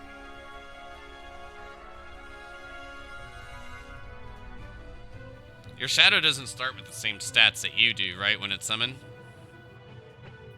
No, it just has the modifiers that are my base modifiers. I don't think its stats are my stats. I Because didn't it think has so. like 1 HP. So it's your call if you want it to be affected by my weakness or not, but I would think it wouldn't be. Your call though. I don't think it would be either. I just wanted to make sure. Like, not that the damage makes a difference, but you are poisoned. Oh, I'm poisoned? It wouldn't be poisoned. It's an object. Exactly. I just wanted to make sure it didn't, like, if you were poisoned and summoned it, then it would be poisoned too, but that's all I wanted to double check on. So you're good. Go ahead and make your attacks with your shadow. Alright. Add advantage due to good positioning.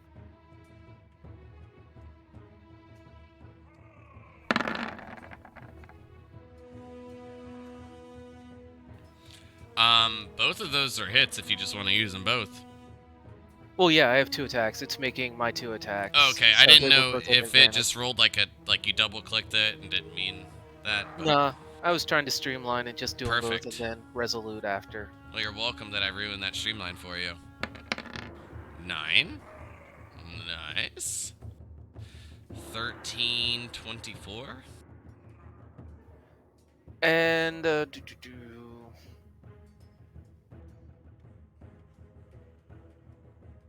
I think I'll burn another Shadow's Wrath to have it attack one more time.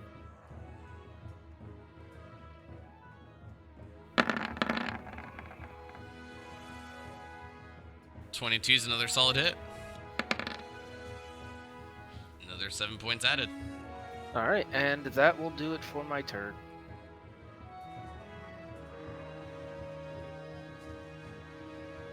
With 3 more solid hits,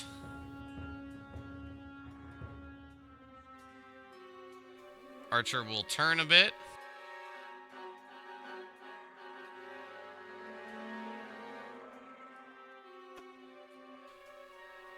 Taking aim. Unfortunately, this one's going to the guard. And That is a 23 to hit. With the added AC bonus, they are only at 20. So this will be another connection.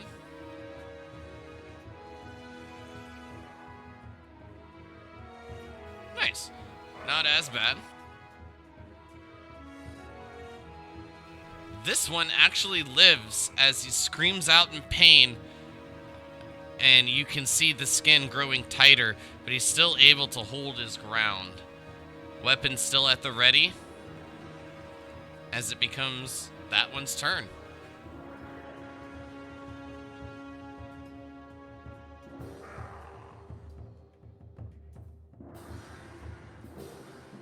Crix, this guy's yours. I know, I'm pondering what I want him to do. Run. Let me get that opportunity attack. That's what I'm thinking about doing. But how does that shake out? If they make an opportunity attack, can I then use a reaction during that opportunity attack or no? It's a reaction, right? Yep. And to my understanding, that means you can pretty much use it whenever, even if it's your turn. So for the only thing I don't think that kind of comes into play is like if you're casting a spell and someone counterspells you, I think someone else has to counterspell it. I don't think that you can counterspell the counterspell because you're in the process of a spell cast. But so I would say yeah. Well, I'm sorry, buddy, but this is the best opportunity you have to live. Alright, I'm gonna have him retreat away.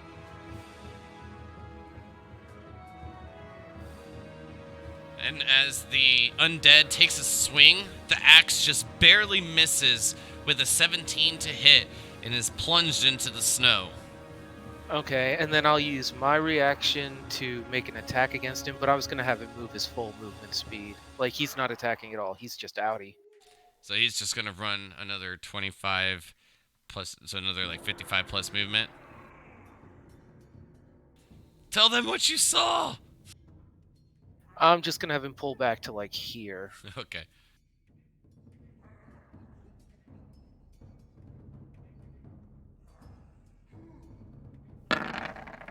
There's a natural 20. That's going to be a nice solid hit.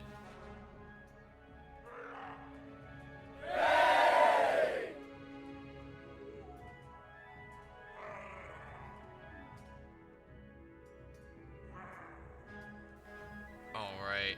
And minus 14 points of damage.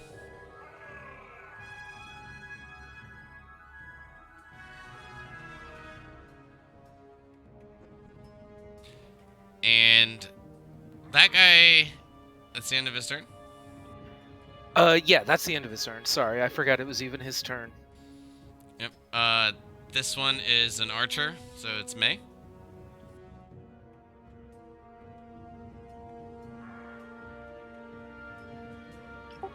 He's gonna go for the guy right by Crix. Yep.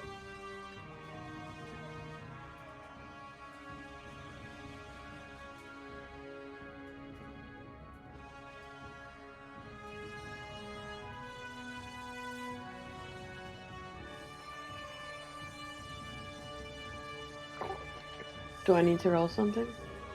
Nope. I actually forgot that was my portion of what I need to do. I was like, Unfortunately, that's an 8 on the roll. So that arrow will get real close to hitting Crix's shadow.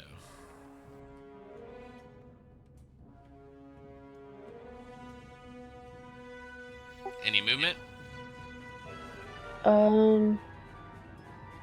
Yeah, he's gonna move to right here. Under his buddy's body, I guess.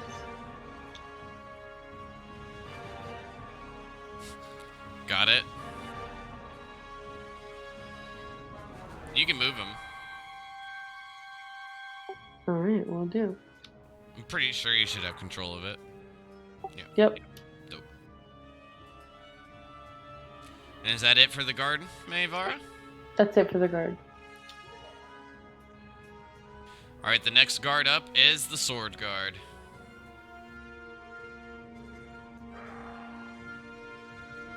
He's just gonna move up 5 feet and go for an attack. He's not scared. He won't die next turn. Maybe. That's a 21 to hit. Told you he wasn't scared.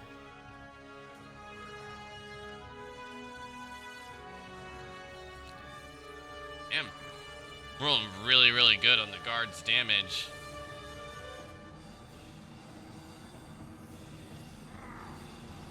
Hits for 16 points of damage. That'll be the end of that one.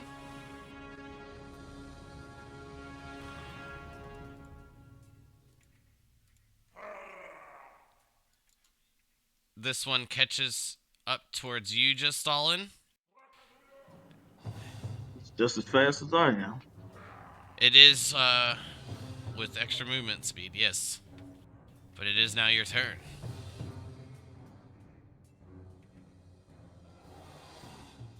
What do you do? Well, I had different plans until that happened, but gonna use my Fury of Blows so I can put some distance in between me and him.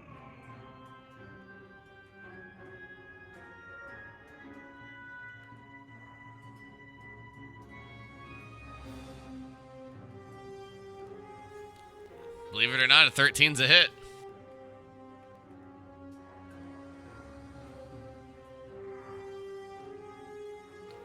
Nice, and a 15, so 16 total.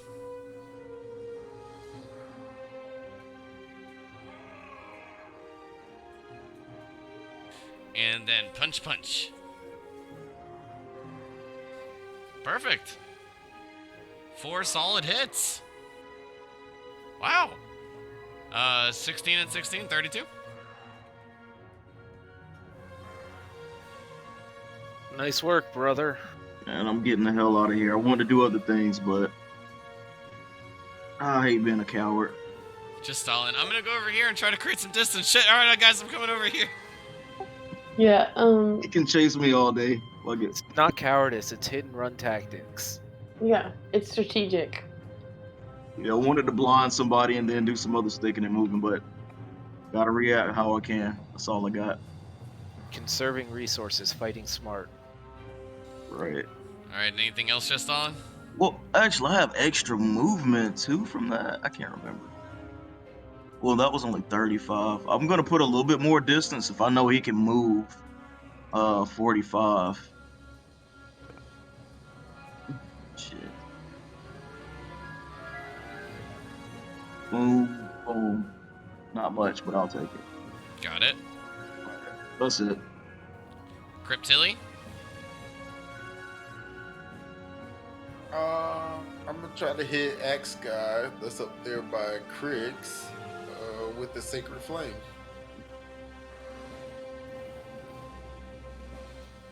You're gonna hit Crix with the Sacred Flame. No, Axe What? guy. Alright. Sorry, bud. As the light grows upon in the empty chest cavity once more, it flickers and fades. You figured. It's Cryptilli. It'll work one. She doesn't do nice things. Very nice.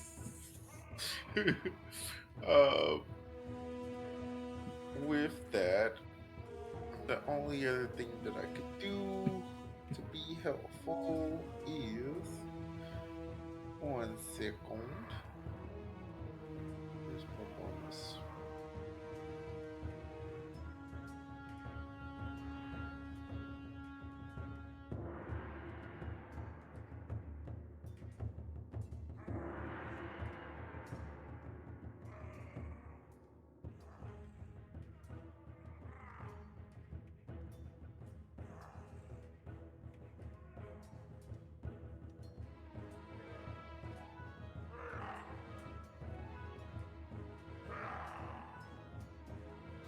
So what's the Making play? sure- making sure I don't have to be close to this person.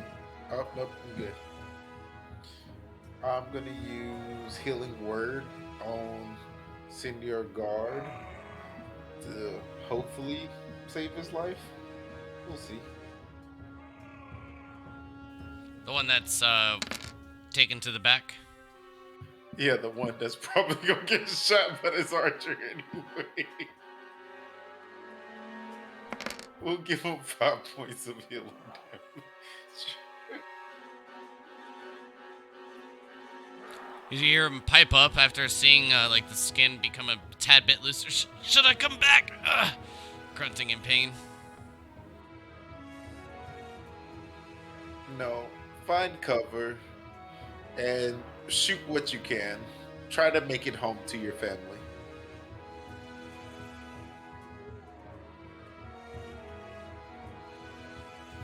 All right, is that the end of your turn? Yep, that's the end of my turn.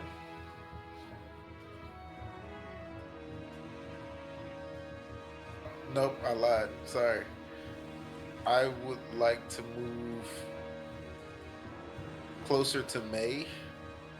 That way I can be in reaching distance of her. And if she moves, is there a way that I can move with her with my movement speed if she moves? Or is No. that not allowed? Okay. She can drag you, but it costs half her movement speed, basically. Alright, fuck that. I'll drag her.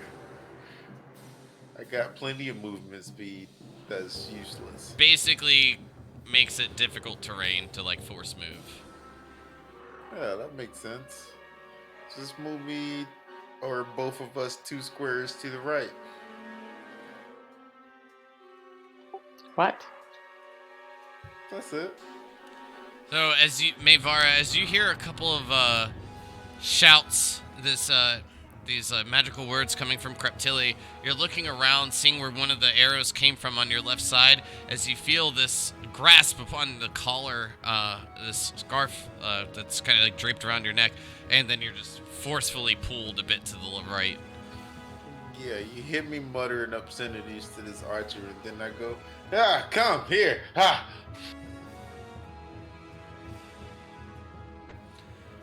Crix, the one near you, swings twice. I have a 10, and what was the other one? A 16. Those both miss, but I'm going to use a superiority die to make an attack against him with repose.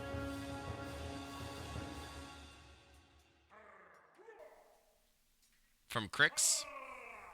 Yes. Just for a reminder, it will be at disadvantage, so it kind of cancels it out. Oh, okay. From the poison. Since you still have advantage from the flanking, it just makes it a 14. The 14's still a hit, but just explaining that.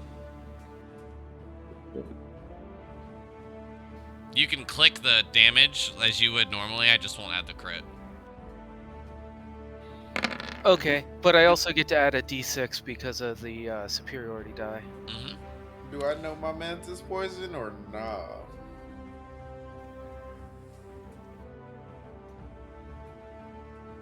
Roll me an intelligence check.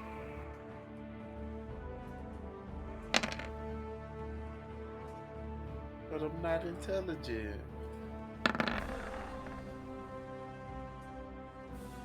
Unfortunately not. This is definitely a new type of enemy that you've encountered, but you're not sure why Crix is kind of faltering with his weapon. You see him still landing the blow, but they're not as precise as they normally are.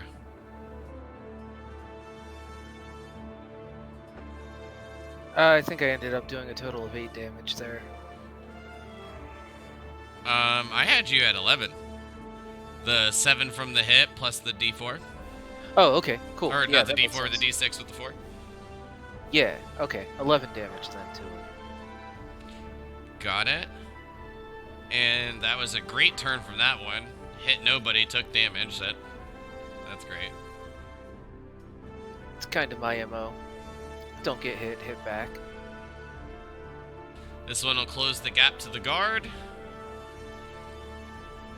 And from the movement, being at a distance, it brings it to Mayvara's turn.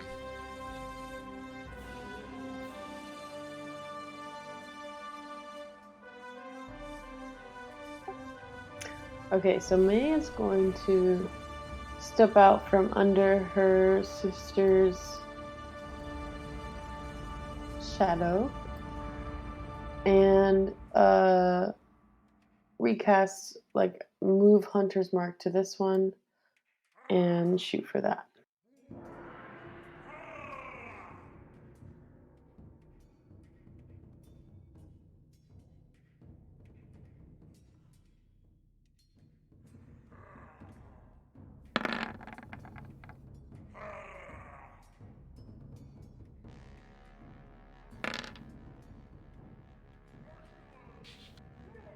Excuse me, the 29's a hit. But can you link Hunter's Mark for me? Yeah, I'm gonna cast it in a second.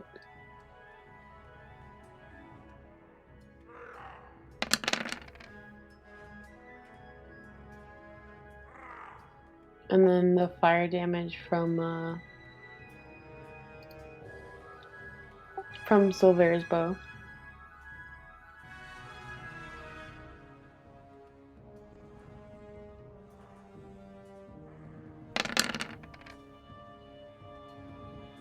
Got it. And then just link the what Hunter's Mark does, because I'm not sure if it's gonna cost you another like spell slot to move it. Oh, it doesn't, but yeah, here it goes. Because I wasn't sure if it was like upon death you can move it, or if you can just move it freely. Yeah, it moves when the target is dead. I can move it when the target is dead. For free. Well, I like as long as I keep the spell up, so it's concentration. So as long as I have the spell, as long as I'm concentrating on the spell.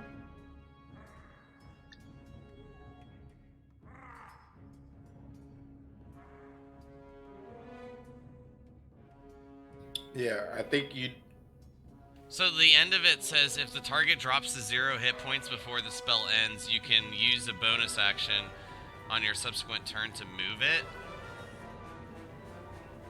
I want to say I'm nearly positive it has to drop down to 0, but I would look into that just because I'm not 100% sure. So I'll just mark it down for something to look into. 1723 then.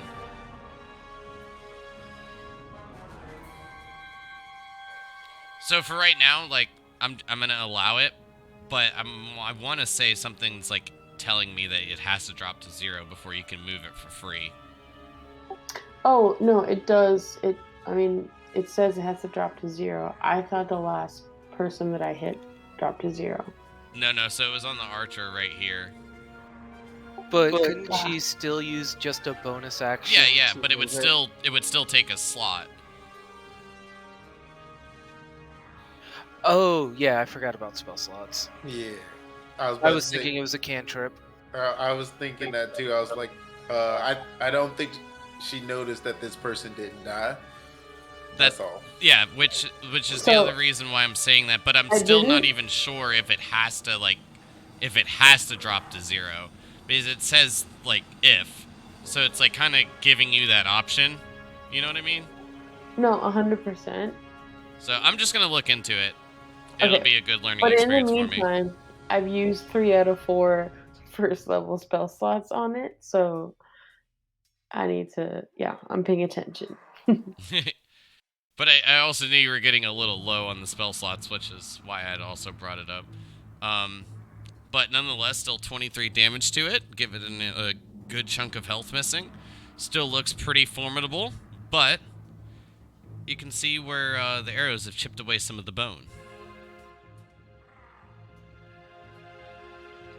Yep, and now is when I'm going to go for my extra attack. Yeah, perfect. Actually, I'm going to go for, I believe this is Nyx.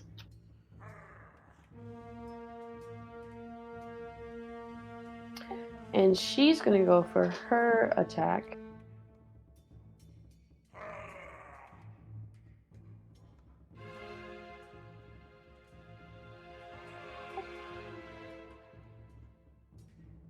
So If the panther moves Oh. at least 20 feet straight towards a creature, then it hits with a claw attack on the same return.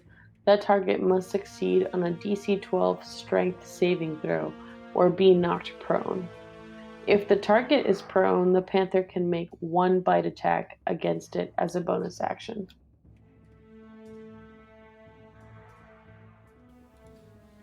All right, so as Nyx makes her way forward, lunges, pounces upon the target, the individual undead falls back and is prone.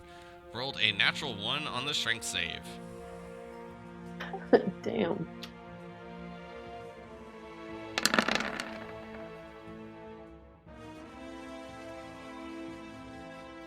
And a 23 for the bite.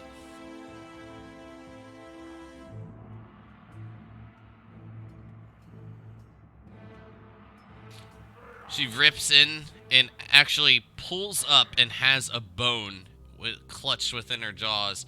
Looks back to you for any sign of approval. Yes, good girl. Get him. I pat her on the head real quick. That'll take your turn, Crix. I'll skip your turn next time. Fine by me. Totally worth. Alright, is that the end of your turn, Mayvara? I think it is because I assume I can't control both Nyx and Kitty, Yeah, you're controlling both. so I could do the same thing with. Yep. The only thing that I said about that is we want to make sure that it doesn't get too OP. So like if it starts to seem really broken, then like we'll worry about it, but until then. Hold on, you gotta make him go prone first. Give me a chance. My bad. Don't just put him on the ground. I thought it was measuring. I didn't think I was moving. But anyways, yeah. Kitty's gonna go for that one, and it's the same thing for the pounce. As Kitty begins to make her way towards the sword and shield, lunges pouncing, but is blocked by the shield and forced back down into the snow. The undead still stands firm.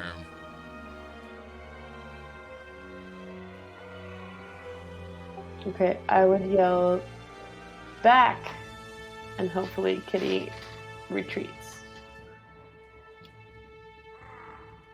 It can on your next turn. Alright, that's the end of my turn.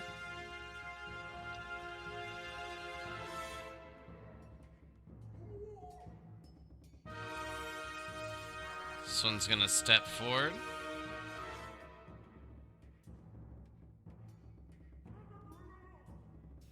Actually gonna go right meow. Better line of sight on you, Mayvara. And shooting with the bow does a 16 hit, May. Yeah, I have a 16 armor class, so obviously, right? Yep, it meets it, so it beats it. And as the arrow sinks in, it feels like it's sunk a little bit deeper than you felt an arrow reach that far. It'll deal 9 points of piercing damage, and then you feel almost your life force being sucked from within, draining. You feel your skin tighten just a bit as you take 13 points of necrotic damage.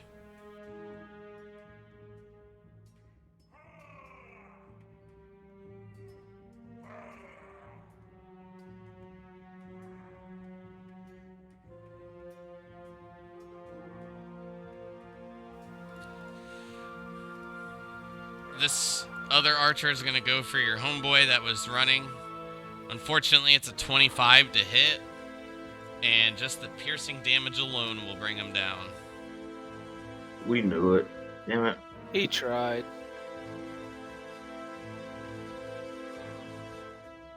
And then we have one final archer.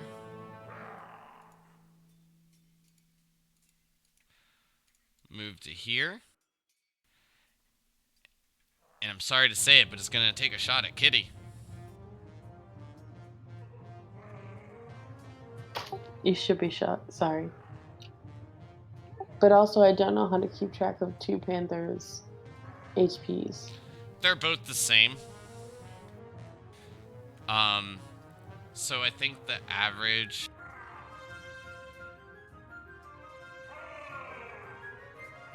Right. So I have 28 hit points, but my point is like on my character sheet. Yeah, I'm gonna like, keep track of Kitty for you because you Okay. you can't do them both. I just want to double check. Perfect. So average hit points are 13. Don't worry, they don't have a lot of hit points, so it won't be hard to keep track of. What? Nick says 28.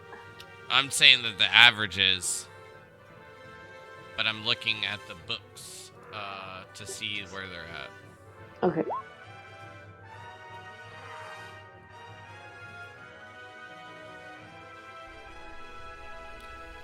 Oh, lucky Kitty.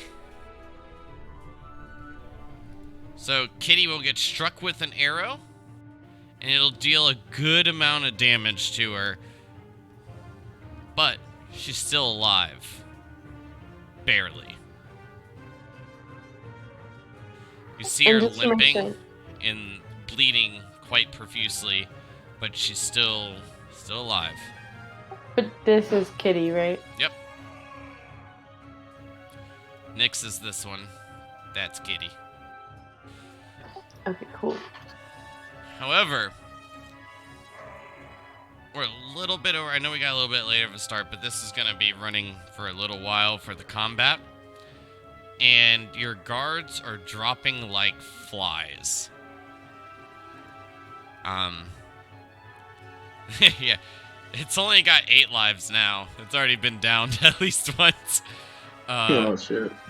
But at this point, we'll go ahead and call it as we reach back to the top of the turn order. And so far, I believe only one of the undead have been vanquished. Another's pretty close, but these archers are basically just taking pop shots on the guards, picking them off one by one. So, hopefully we can pick it up next week. I'm not sure what everyone's schedule is like, but...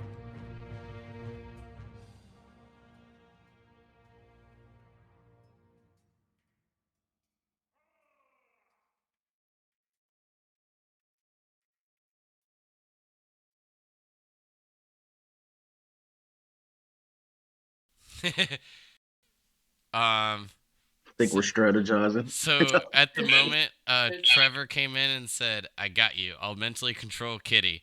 Tell Creptilly I have a middle finger pointed that way." Fair enough. Fair enough. So Do we still have Trevor's arm? you got his hand. Well, his hand. That's what I meant. Yeah, the hand. I mean, technically, you guys got an extra hand. He's always willing to give us a hand. Well, with Kitty Paw next. It's almost as good as the Lucky Rabbit's foot, right? Close enough. So dark. But all right. I expected us to get a little bit farther into combat, but sometimes, people gotta work, make money, get back rubs, foot rubs, all that good stuff, right, Anderson? But I hope you all had a good night. I know we haven't gotten into like a lot of combat in a while, but there was a lot of stuff figured out in that time frame as well. So I hope each of you had a good time tonight. Hopefully, we will be able to finish up this combat soon. Yeah, I'm looking forward to it. Oh yeah, I love a good fight. Viric's request is that you pet Kitty with his hand. That's actually so fucked up. I can't believe you guys didn't do it. We haven't had time. But also, I don't think she would like that. Also, who has the hand? I would assume it's Creptilly. It is. That's what I have in my notes. Definitely Cryptilly. Good luck with that, man. there's certain things like I'll carry along in my notes. Like I highlight green, yellow, or red, and like they mean different things. Like for an example, like red is a detail that I put in to remind myself, but I don't tell the party. Yellow is just something that's canon that I always like bring along, and green are like the details I need to describe to each of you, like when we're going into certain things. That way, it helps me remember what I need to say and what I need to not say. 'Cause if And not, what I'll just color is Viric's hand? It's yellow. It's canon. It's just coming with you. You're damn straight. He's 'cause got a hand cannon. So, but good night, everybody. I'll Good night. see you all next time. Have a good one. Later. Bye.